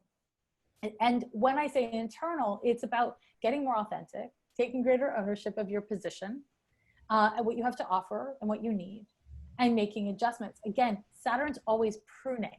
So there's always an adjustment to be made based on having more information that you can use, right? So at 14 years old, you actually have a lot of information about the world, your family, yourself, but you can't use it because you're fucking 14. Right? And then when you hit 29, you're like, oh shit, this is who I am. And then it's a crisis and a trauma. And then 31, 32 happens. Then 33 comes and it's like, but what did you do with it? What did you do? And, for me personally, I'm trying to remember 33 because I'm old, so it's hard. But 33, I remember being professionally amazing. It was amazing, but it was so much more work. It was so much more work. It was such an adjustment. Mm-hmm. And that was the Saturn part. It was me needing to, no, that wasn't it. That was 35. Okay, never mind. Anyways, the moral of the story is a damn thing. Also for my friends who smoke the weed and the hash and the hashish, Saturn governs weed and hash, which I find fascinating because it's kind of like this, it's like this earthy, herby, it's a herb. Okay. Saturn governs the weeds, just why? And so what can often happen is your body's relationship to weed changes during your Saturn return, and therefore you need to take responsibility for your relationship to weed and whether it's actually holding you back, keeping you stuck, calcified, or helping you grow and expand. Because the tool that makes you happy and well for 10 years can actually keep you stuck one day. Right? We have to have the flexibility within ourselves to not calcify around a thing. That's why you go to the dentist, because they schmuckle off, schmuckle's not a word, but you know what I mean? They like schmuckle off tartar. It kind of is like calcification on your teeth. You need to get rid of that. You don't want buildup, right? Yes. You need to clear shit out. And the Saturn return literally does that. And if you're scared of the dentist, I respect you, but make sure you're going to the dentist, because these things are Saturn's jurisdiction, consequences. Yeah. So good. Yeah. Woo! Let's take a breath. Indeed. Boop, boop, boop, boop. A little breath. Just kind of shake it out a little bit. Stretch. Okay. We've got our Q&A going. I'm looking at your questions there. Top notch. Top notch. So now let's get into it. So we got an hour of Q&A. Great. Okay. First question. Is there a way to tell how long or when your Saturn return will be by looking at your chart? Yes, 100%. However, it requires that you have an ephemeris. You can get one digitally, but basically I'm going to just like really bum you out and show you numbers. Honestly, you guys got this, right? Just looking at this looks good. Yeah, it's super easy, right? No problem. Oh, So God. basically what you need to be able to do is, let's say your Saturn is at, I don't know, 12 degrees Aquarius. Then you would need to know when transiting Saturn is at 11 degrees, 12 degrees, and 13 degrees of Aquarius to know the time of influence of your Saturn return proper. And when it's exact, you would need like an astrologer to know the moment it's exact. But you could figure that out if you had those skills. And if you don't, you should just like either see if you can find a program that can tell you that. Those programs are always a little unreliable because it's a lot of math. So unless there's like, if you're using a free program, they're often not, doing the data support that they need to. So you can't always trust it. So, you hire an astrologer. You can't hire me. I'm sorry. But you hire an astrologer. Yeah. Do the calculators work? The Saturn return calculators? I've never tried one, Okay. what with my ability to read an ephemeris, but I hear mixed things is the problem. People are forever coming to my office and being like, but I read a damn thing and the thing said X. And I'm like, oh, well, it was wrong. Yeah. And that's the problem with a lot of the tech created for like astrology stuff, because it's now all of a sudden a big industry. It's not created by fucking astrologers, right? So I don't know how invested they are in accuracy and all that kind of stuff. So if you can afford an astrologer, hire an astrologer. If for nothing else, then to give you a timeline of your transit. Yeah. Yeah. Awesome. Okay. Realizing 33 and that I've come out on the other side of my Saturn return and only now truly examining it. It all makes sense. How do I walk with my Saturn now in the next year? Examining reoccurring themes, ? Yes. Okay. So the question I have for the question is, are they saying that they are 33, 34 right now? Yes. I think they're at 33 and they've come out on the other side of the Saturn return. Okay. So oh yes, you are 33. I saw that in the comments. Thank you. So if you're in the stage of 33 and your life is not exploding all over the place, first of all, wow, congratulations. Second of all, just keep on doing the damn work. Keep on doing the damn work, because at 35, there's going to be your first Saturn square to Saturn. And at that square, you will have the first major crisis to whatever you initiated in your nature and in your life at around 29 during your Saturn return. The 33rd year is a time where you're reaping what you've sown, okay? Very spiritually, often very materially. And so don't worry about what you need to do. Don't put extra pressure on yourself. Have you noticed there's a pandemic and a social uprising? There's enough. Just keep on like living in integrity and let, if your life is, given all the other things, if your personal life is relatively peaceful and healthy, you just should be like lapping that up, just like patting yourself on the back. Yeah. Don't push it. Yeah. Mm-hmm. And I think the constantly exploding that you're naming here of, you just said that you have a Scorpio sun and moon with an Aries rising, you're constantly exploding. So there's a meaningful difference between exploding in a reactive way and exploding with intention. And the 33-year-old and the person who's older has the Saturnian energy to explode with greater intention. That's what you want to keep on bringing. It's like having new outlets for managing and experiencing your emotions. Yeah. Powerful. Love that. Is it normal to be feeling a lot of the feelings you mentioned, such as stuck, running out of time, wanting to change, before the Saturn return time? I'm turning 26 on June 30th, and I'm 26 or 46? 26, sorry. 26. Mm-hmm. And I'm relating heavily to a lot of this. Yeah, absolutely. Yes, it is possible. And so if you're only 25 right now, you are not in the Saturn return. However, you could either have a very Saturnine, oh my God, is that a cat? It's so cute. Oh my God, I'm dying. Okay, sorry, cats throw me off my game because I love them so deeply. Oh my God, you guys, do you see that? Anyways, so Saturn, you either may have a Saturnine personality, so Saturn might be really strong in your birth chart, so you might just be chronically like that. But also you could be going through other Saturn transits that would experientially really match the description I've given you, but you're not in your Saturn return yet. Commonly, people come to my office and they're like, I'm going through a terrible time. It must be my Saturn return. But there's so many terrible transits you can go through in life that it doesn't have to be the Saturn return. Yeah, sorry. Everyone. Yeah, sorry. I try to make it sound positive, but I'm saying something terrible. There's a lot that sucks. Yeah. Does your Chiron placement involve or have to do with what your Saturn return is focusing on? Or are they related in any way? No. Love it. Yeah. I'm a year away from my first Saturn return, and I'm feeling the pressure to find a more meaningful career. Should I wait until my Saturn return to help guide this process? I would love any advice you have on how to navigate. Great. Did they include what house or sign their Saturn is? House Capricorn. Okay, girl. I'm making a gender assumption / also girl. Girl.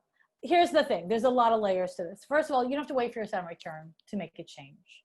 That said, during a global pandemic and what looks like another Great Depression, maybe you should be a little more conservative, but that's not astrology per se. Although the astrology is so daunting that it brings me to say that out loud. Saturn in the first house, that Saturn return is about identity. And so if you're fixated on a career change, I would pose the question to you, why? What is it that you think you're going to get from a career change? Is your career not a healthy embodiment of the self? Well, how did you end up here to begin with?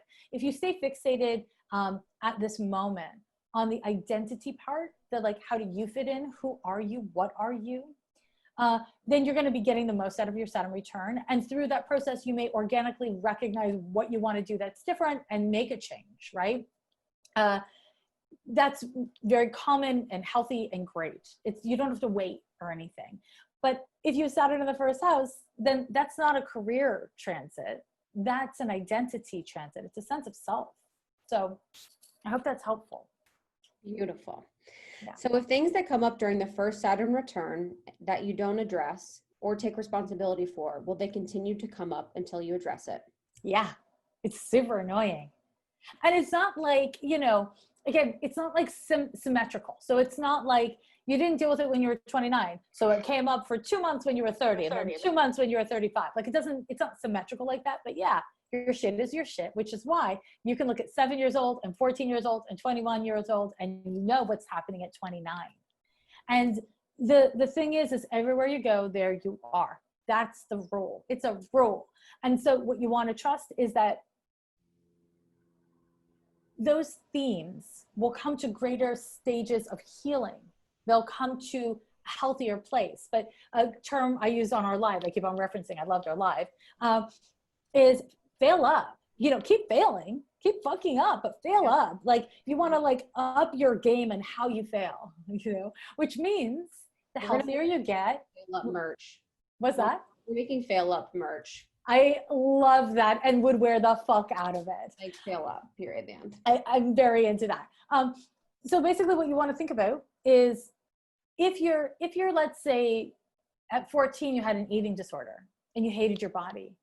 And by the time you're 29, you've done your recovery, you have a healthy relationship to your body and to eating and to your identity and your place in the world. Those themes, as you age, if you continue to be healthy and right with yourself around it, will become morphed versions. So maybe, 42-year-old you is really looking at your relationship to aging in your body, or looking at your relationship to your spiritual value within a physical form. Or shifting your relationship to beauty. Like it could change on a material level, but the underlying complexes and issues are always the goddamn same. They're just same, but evolved, ideally evolved, or calcified and stuck. Powerful. Yeah. Okay. What if your entire 20s has been full of deep aloneness, pain, and difficulty, and your Saturn return is just more of the same? I'm feeling a severe lack of flow. It's so hard to see any takeaway in this or hope, especially when other Saturn returners seem to be hitting their stride.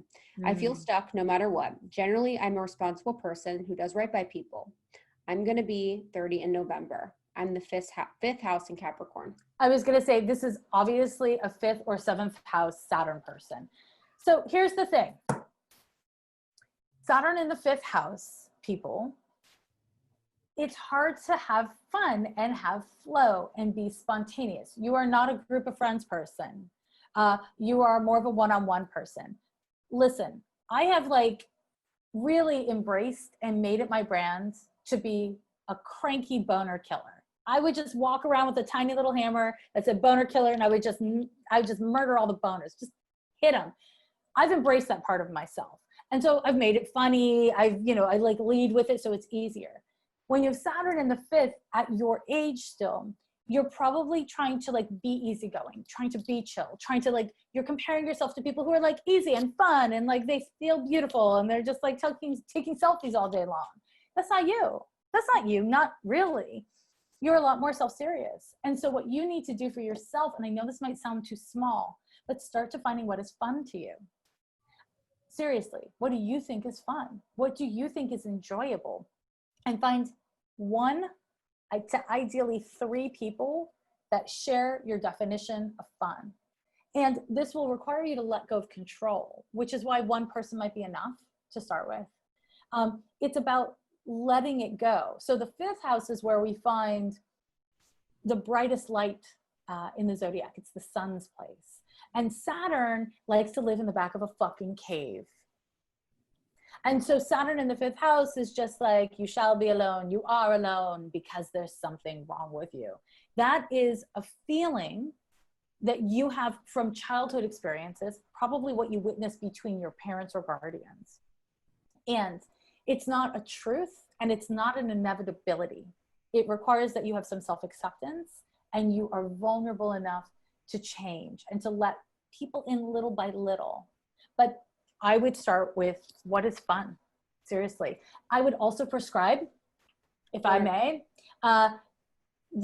okay, you're gonna watch 3 times a day, and it can be as short as 90 seconds. Comedy that makes you laugh, stand up that makes you laugh, stupid cartoons. I don't care what it is, but I want laughter, little crack of the smile. That is your prescription for 4 weeks. 3 times a day. Maybe it's not gonna be possible every single day, but it's a good goal. It's the right direction. You're welcome. Love that. Okay, great. For life. Can you speak more about aspects we might have in our charts that influence Saturn? How can we use our charts to leverage our own personal strengths during this time? Thank you. Welcome. I said you're welcome before I did anything. Okay. So many. So here's the thing. That's a bigger question than you think it is, because Saturn can aspect any planet in your chart and any point in your chart. So I'm not sure how to answer it in a way that's super useful. Will you repeat the end of the question again? Because I might be able to. How can we use our charts to leverage our own personal strengths during this time? What your birth chart is a document that tells you about the people who raised you and their shit, the conditions you were raised in. It gives you the context of the conditions around you. You know, if you were, the poor kid in an affluent area, if you immigrated, like it gives you all that data. The birth chart also shows you your nature, your inner resources, your potential, your struggles, your bullshit, tells you everything. And so there's this kind of like limitless way that we can use the birth chart as a tool for cultivating self-knowledge, self-acceptance, and for making, for approaching change to our lives and our natures within our nature. So let me explain. This is the most important thing about astrology for me, is if you try to become like me and your birth chart doesn't look like my birth chart, good luck to you, sir. Good luck to you. You can only be yourself. Maybe that sounds like a bad news thing. Maybe that sounds like a relief. But when you understand who you are and you accept it, you can start working with it. You can take your inspiration from other people. You don't have to reinvent the wheel to be a person.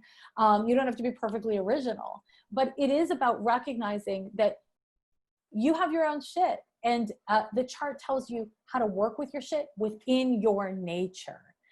So your kind of difficult aspects in the birth chart, which are conjunctions, squares, and oppositions. Sometimes planets in certain houses will be considered difficult.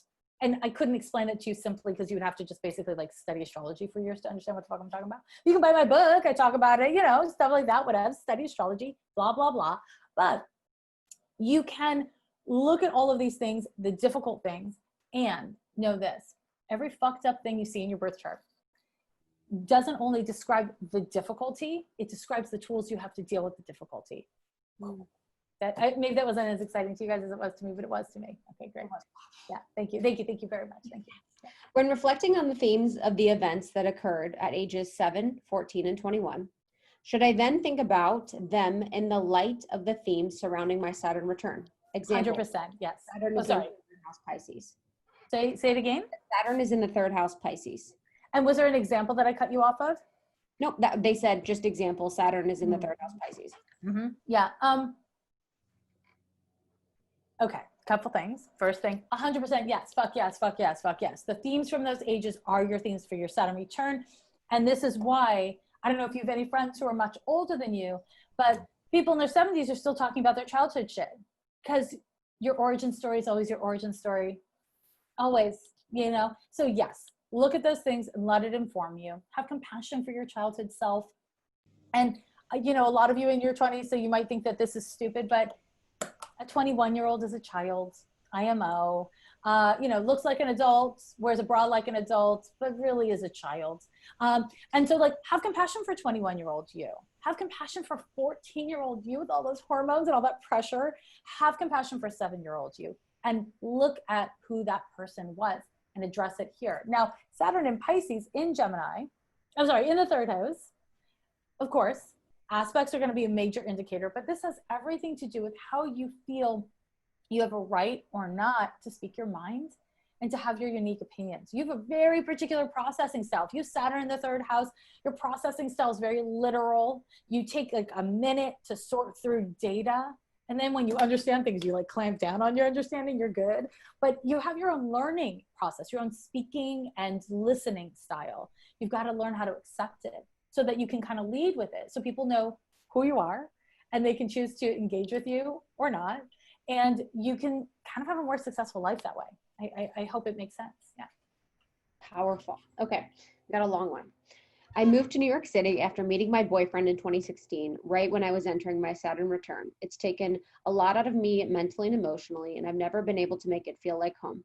And I also have Mars in Aries in the 7th house, if that's an indication of anything.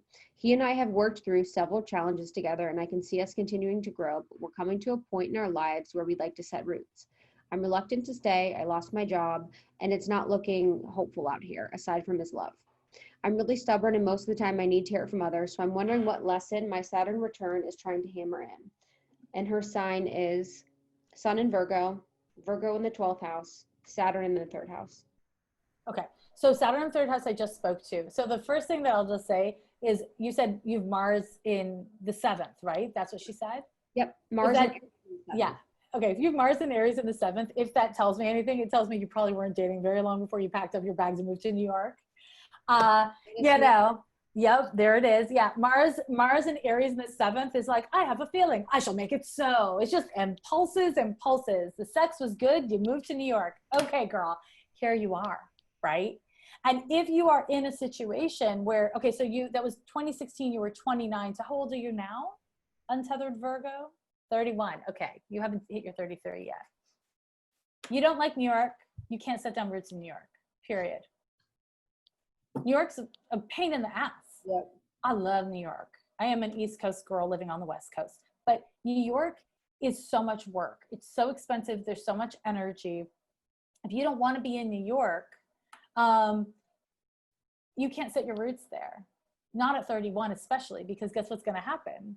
Tick tock, then 33 comes around and then you have to handle it. Mm-hmm. So if you move to a place to be with someone you love and you are not happy, why isn't that person that you love talking about where they can move for you? That's my answer. And this ties into the Saturn in the 3rd house thing, right? Yes, you're stubborn. You Saturn in the 3rd house. Of course you're stubborn.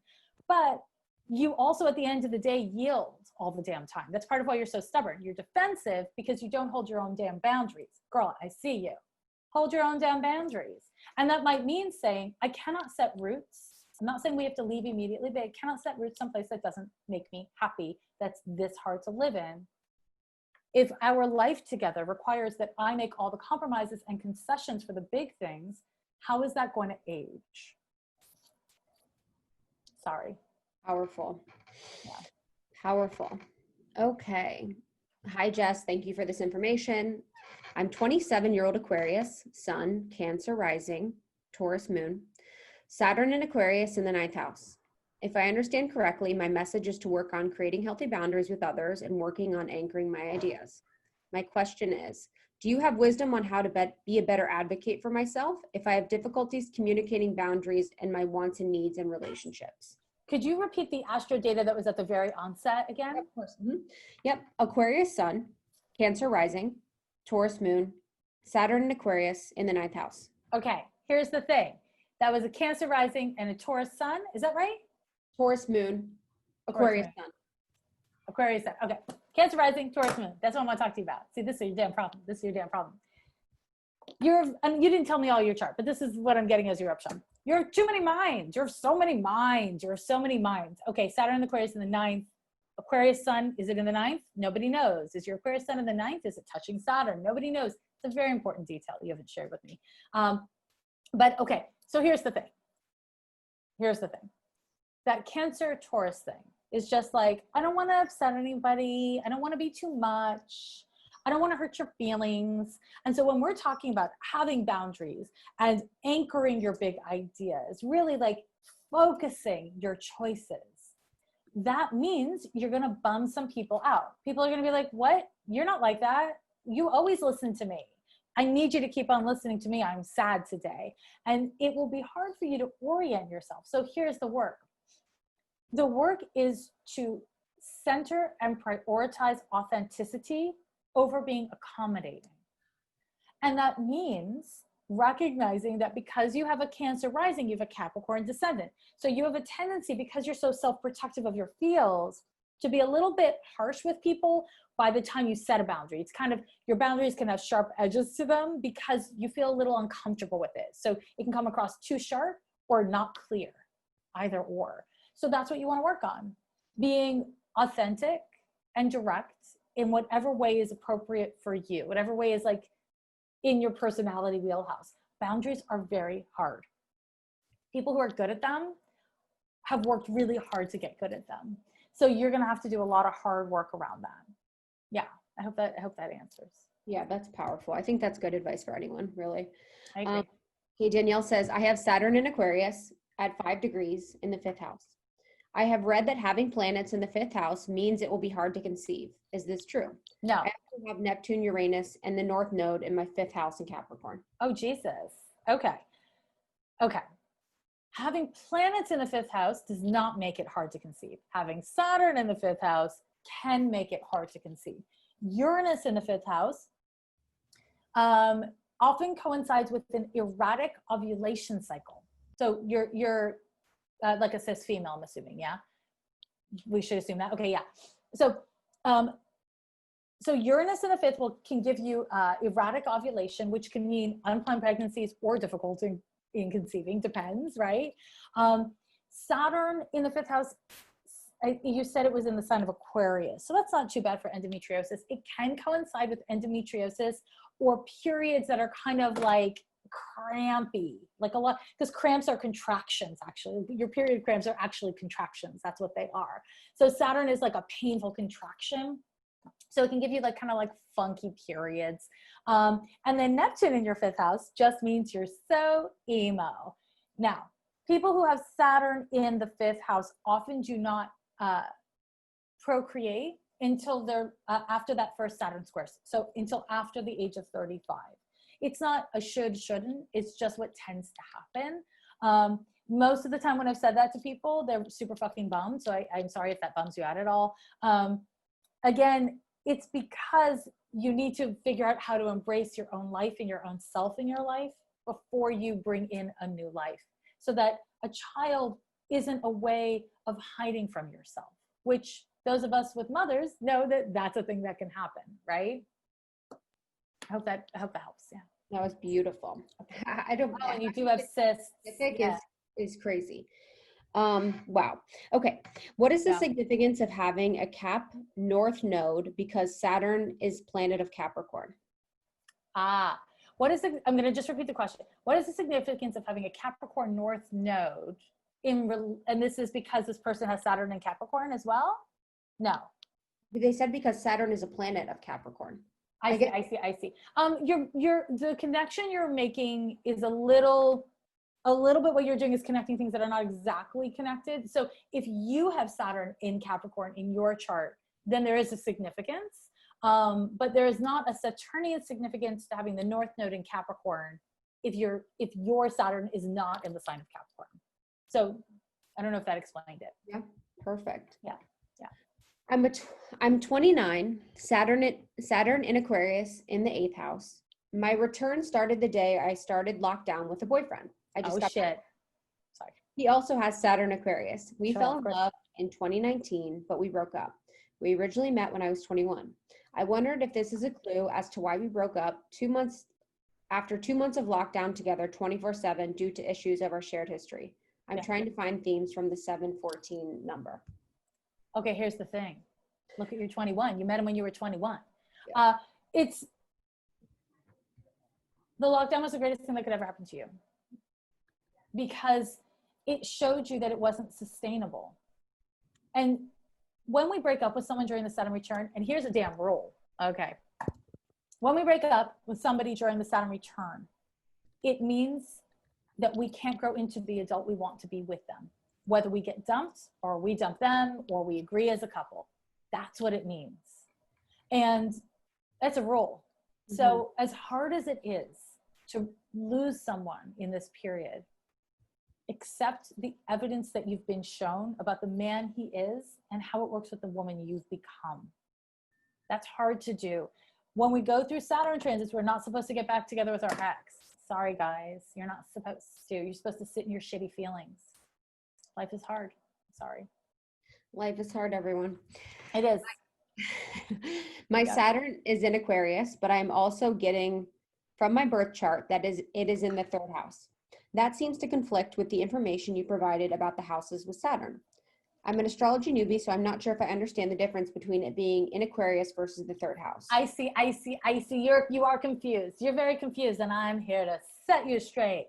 So, okay. So, basically, the houses, the planet. Okay, let me try to explain this in a different way. Think of it this way. In astrology, you are looking at a lot of fucking data. One thing is the houses. Think of each house. It's like that piece of the pie in the circle you see. Think of each house as like a stage on a Broadway production. It's Cats, and you're in, I don't know, a Cats place. Okay, fine. It was a bad metaphor. It's just a stage. Okay, I never saw the movie, but I feel like it's good. Okay, so No. Okay, not the movie, the play, the Broadway play. So it's a stage. Each house is a stage, and in your birth chart, there is a zodiac sign on the house cusp. That zodiac sign is the set design for that stage. Now, let's say you have a planet in a house. The planet is an actor. And the zodiac sign that planet is in is the styling of that actor. Okay. So in this case, we have the actor Saturn in the zodiac sign of Aquarius. That's the styling of Saturn. And it's moving through the set design of the 3rd house. That's as good as it gets for simplifying astrology. Damn, she's so good. Okay. Which is more important in understanding the theme of your Saturn return? The sign or the house that it is in? How do they work together? Mm-hmm. Great question. And so complementary to the last one. So here's the thing. Everyone who's 29 years old has Saturn in the same sign. Everyone, right? So I am 45 years old. You might be 27 years old. We're not going to have Saturn in the same sign. That's impossible. But we could have it in the same house. So here's the thing. Saturn in a sign refers to the generational themes and how they directly impact you, which is evidence that you are a part of your generation. You are a part of society. This is part of why Saturn is related to your place in society. What if I had to choose between the zodiac sign and the house, I would for sure focus on the house. But luckily we don't have to choose. But if you're making me choose, I would choose the house because it's more personal to your own chart. But you need both. You need both. Amazing. I have Saturn in my 6th house in Sag, and Saturn is also in the sign of Capricorn in my birth chart. Wait, what? That doesn't make sense. I have Saturn in my 6th house in Sagittarius. So the 6th house is in Sagittarius, then, and Saturn is in the sign of Capricorn. In my birth. Okay, so there's some misunderstanding a little bit, but I'm assuming what this person means is that the zodiac sign Sagittarius is on the 6th house cusp, but there's a planet in the sign of Capricorn, and that planet is Saturn. Please put in the comments if I got that right. That's anonymous, so if you want to clarify. Yes, I got that right. Okay, cool. So what was the question? Sorry. Yeah, Saturn is in the 6th house in Sagittarius, and Saturn is also in the sign of Capricorn in the birth chart. What can they expect in the upcoming Saturn return? Okay, let me just make sure I'm hearing this right, because the way you're wording it is a little odd. You have Saturn in your 6th house in Sag, and Saturn is also in the sign of Capricorn. So that's just said wrong. I just not to be critical, but just because it's like breaking my brain. So if you have Saturn in Capricorn, but you don't have Capricorn on the house cusp, I wonder if your Saturn return is actually over. So that's one thing. Because Saturn, so there's 30 degrees to each zodiac sign, and Saturn is about to go in July back into Capricorn, but it's only going to go as far back as 25 degrees. So your Saturn return is likely over. I don't know if you know the degree there, but let me know if you do know the degree. So in regards to your Saturn return, either whatever, if your Saturn return is happening somewhere between 25 and 29 degrees, then you're going to have a reiteration of whatever themes you had going on before. If it's not at any of those degrees, it is not your Saturn return. And so you don't have to worry about that. Perfect. Yeah, it's technical. I know. I'm sorry. Is a fear of driving Saturn related? No. I have Saturn in my 1st house of 6 degrees Aquarius. Where's your Mars, honey? Mars is how you drive. Mars is your car. Mars in the 12th house, fear of driving. Also fear of knives and fire. Where's your Mars? Do you know? Does this person know? Let me know if they figure it out. Yes. Okay. Okay. Yeah, let us know where your Mars is. Okay. I'm a Pisces sun, Gemini moon, Libra rising, with Saturn in Aquarius in the 1st house. Oh my. Mars. I also have Venus in Aquarius in the 4th. Since my 4th house looks so busy, what does it mean? Does this mean I'm going to have a difficult Saturn return, or does it just give me more information as to what I will experience? Interesting. So if you wanted me to tell you what would give you a difficult or easy Saturn return, you would need to only tell me about your Saturn. So you told me that your Saturn is in the 1st house in the sign of Aquarius, but you didn't tell me about the aspects, the natal aspects, maybe because you don't know. If you do, pop it in. Wait, your Saturn is in, wait, 1 second here. The Saturn is in your 4th house? 1 second. I'm looking at this. Saturn in Aquarius. Oh, it's in the 4th house. Okay. So your Saturn return is not going to be hard or easy if it's busy or slow. Your Saturn return is going to be hard because you're a person, and Saturn is hard. That said, the reason why, based on the data you've given me, your Saturn return is going to be hard is because you're so mutable. You've got a Pisces sun, a Gemini moon, and a Libra rising. All of those things say you're really relational. You like pleasing people. You like kind of trying to figure out what people want from you and what people like about you and trying to like lead with that. You try to be easygoing. Maybe you are actually easygoing, but the Saturn return, like I said, it's a boner killer. I have a boner in my hand in my metaphor, just boner killer. And so This is a really, 0 degrees, 12th house. See, sorry, I have to just interject. Driving? She said Mars is in the 12th house, which is what I told you. Mars in the 12th house gives you a terror of driving. Wait, that's what it does. I don't know. If you're talking about the driving question, is the Mars in the 12th house comment. So we're kind of correlating the question about driving, and she made the comment that it's probably Mars in the 12th house, and it is. And it is. Yeah, because that's what it does. It's okay. You're okay for responding late. Let me go back to this other question here. So the Saturn return in Aquarius is related to boundaries. And because it's in the fourth house, there's this way that you were discouraged as a child from having boundaries. And maybe you were encouraged to speak your boundaries, but not to hold your boundaries. That's what's going to be difficult here. But it's not difficult because of the busyness. What might be difficult is if you actually have Saturn crossing your Venus. That's not a super chill transit. So that might be happening, but I don't know the degree, so I couldn't answer that. Yeah. And so that's my answer to that question. I want to just hold back and respond to the Mars in the 12th house not driving thing, because it's cool.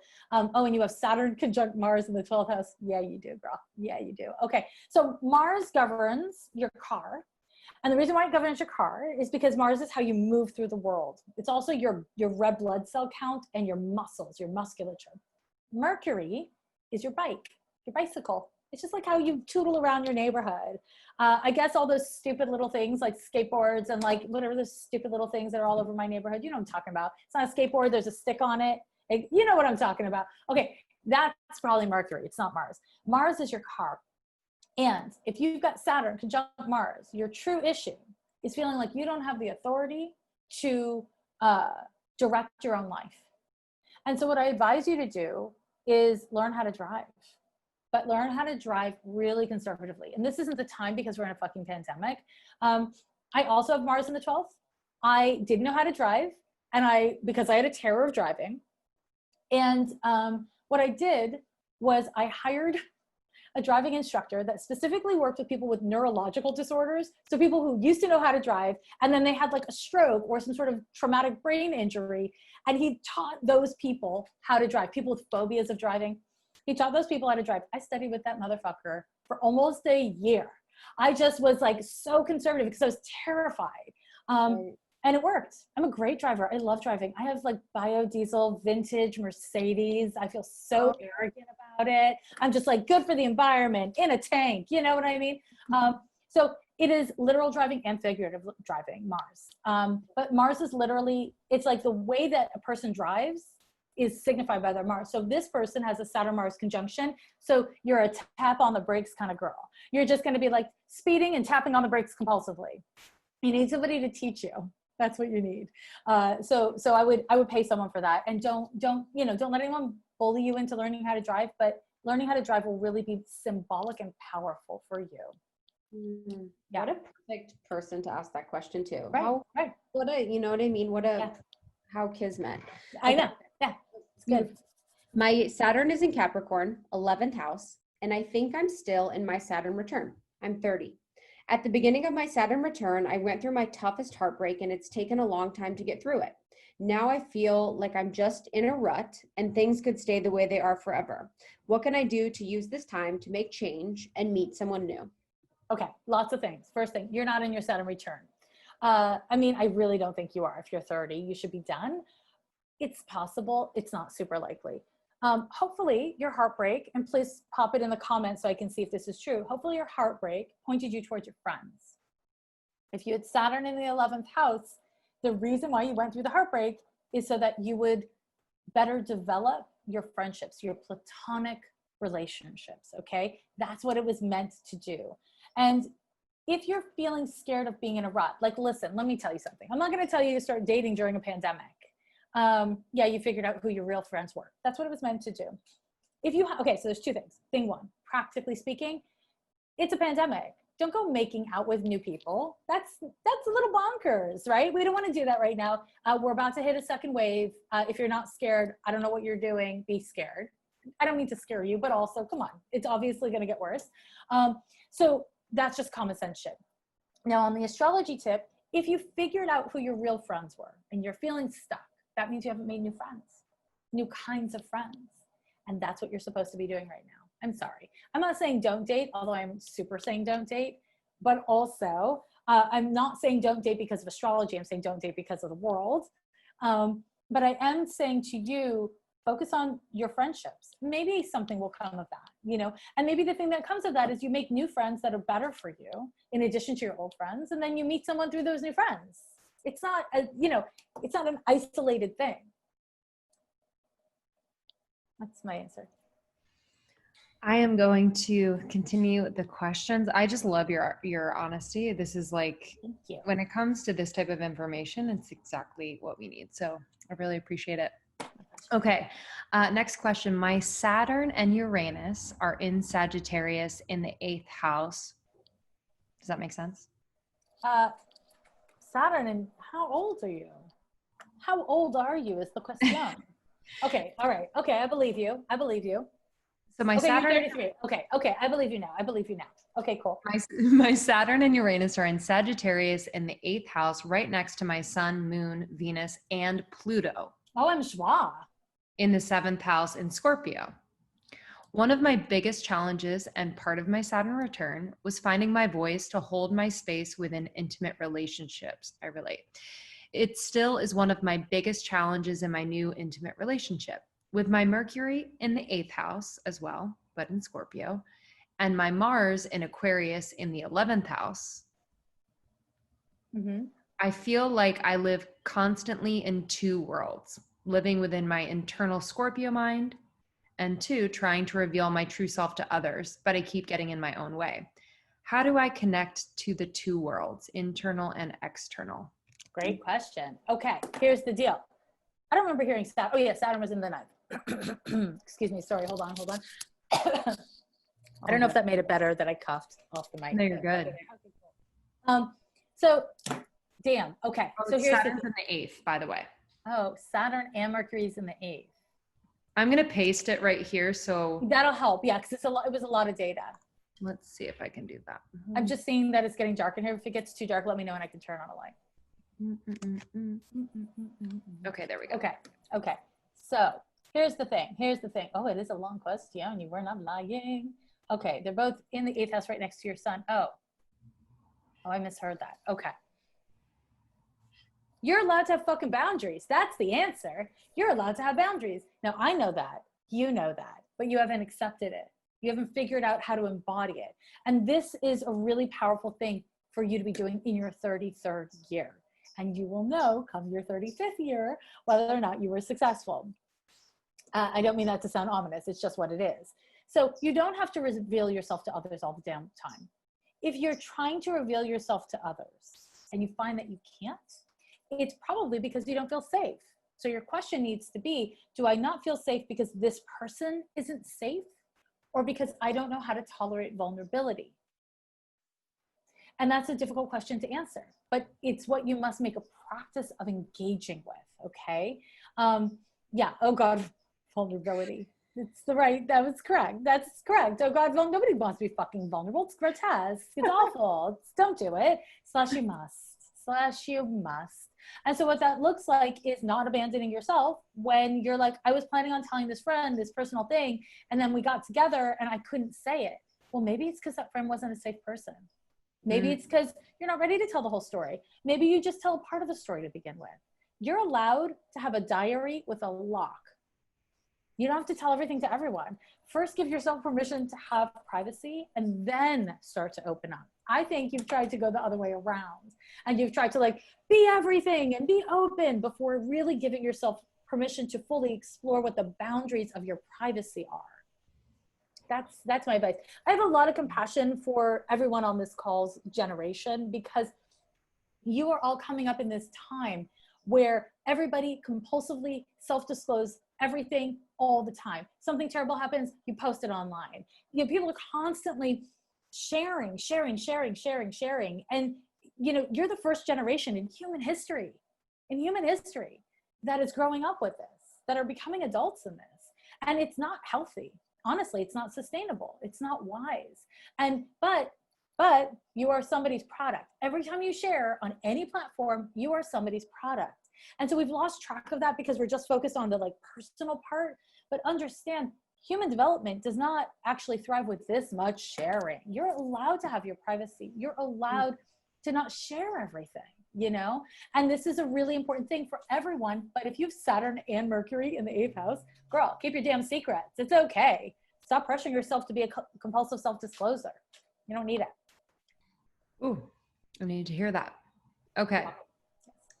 Rachel, what do you have any insight into the current Mercury retrograde? Of course I do, Duh. girl. Of course I do. It's a pain in your ass and it's a pain in my ass. Have you noticed that every fucking Mercury retrograde, Apple's like, I know, we'll just start pushing a new update. They need to hire an astrologer. I am so sick of them pushing updates during Mercury retrogrades. Oh, Android does it too. What the fuck, dudes? Okay, so, here's the thing. Here's the thing. This Mercury retrograde is just started, right? It started yesterday. And yeah, it sucks. It's very techie. The problems seem to be very techie with it.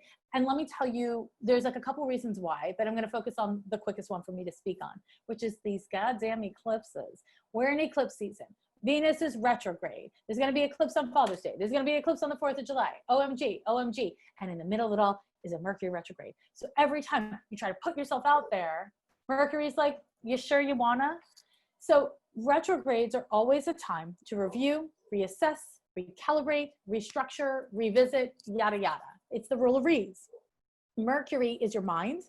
It's DMs, emails, it's Zoom, it's just communication. It's how you listen, how you speak, what you say. It's the message.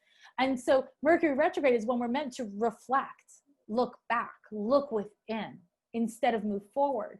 And that is reiterated by these eclipses. However, there is a social uprising at play. There is an economic crisis at play. There is so much information, so much learning and unlearning. I think a big theme on a social level for this Mercury retrograde is a lot of people have been really bombarded with either teaching or all of a sudden learning new shit.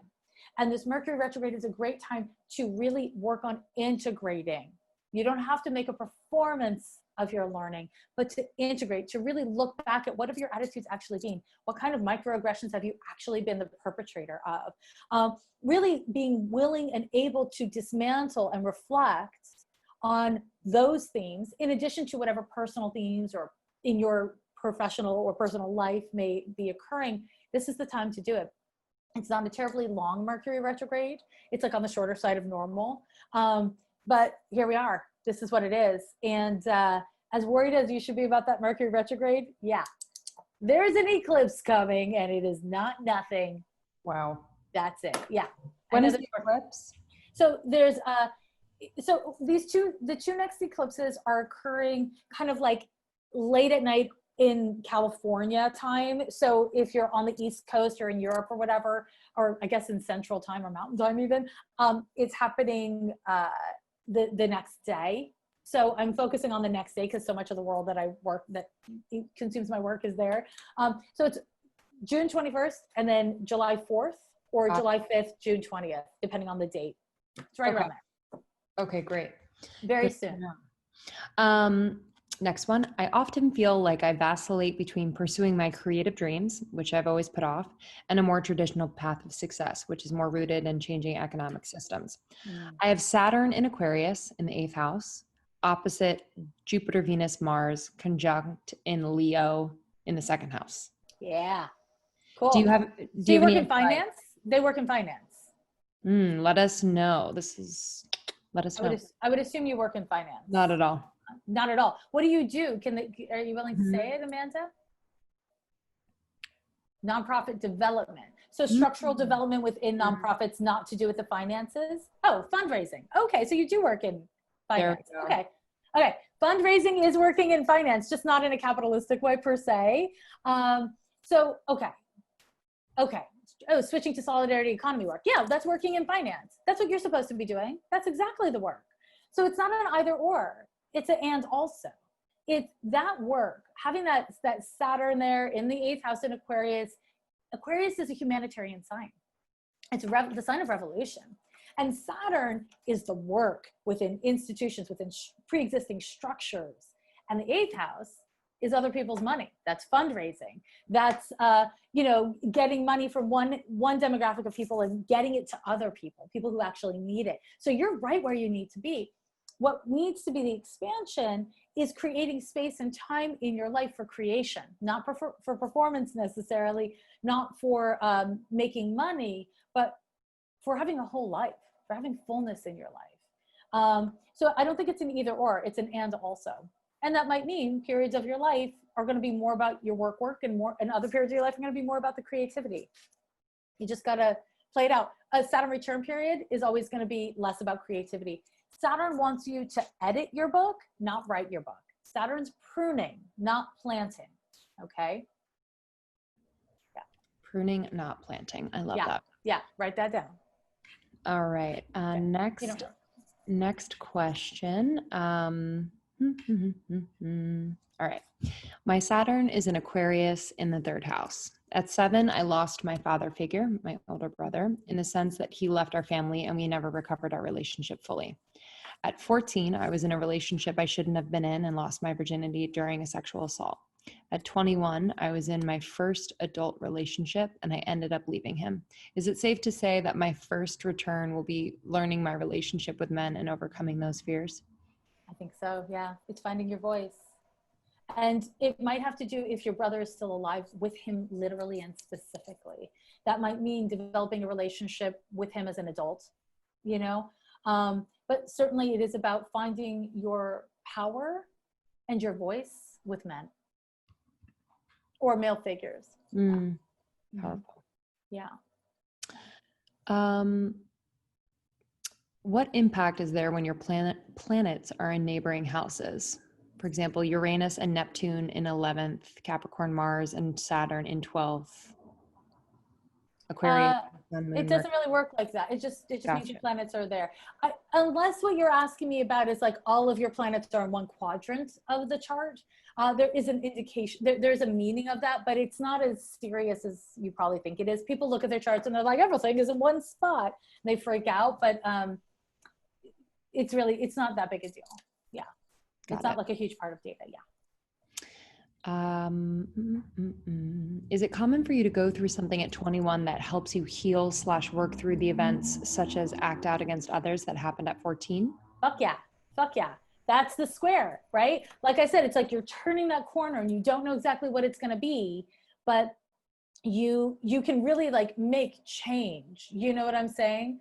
So at 21, I don't know about everyone here, but I can think back to what I was doing and see how it wasn't what I thought it was. What I did at 21 was not what I thought it was. Now, maybe most people here are too young to actually fully get to see that. But maybe not. It's like you think you're turning a corner for a particular reason, and then your life takes you in a whole other direction. And this can be really healing, especially if you're brave and authentic, you know, and not just like impulsive and reactive. Yeah. All right.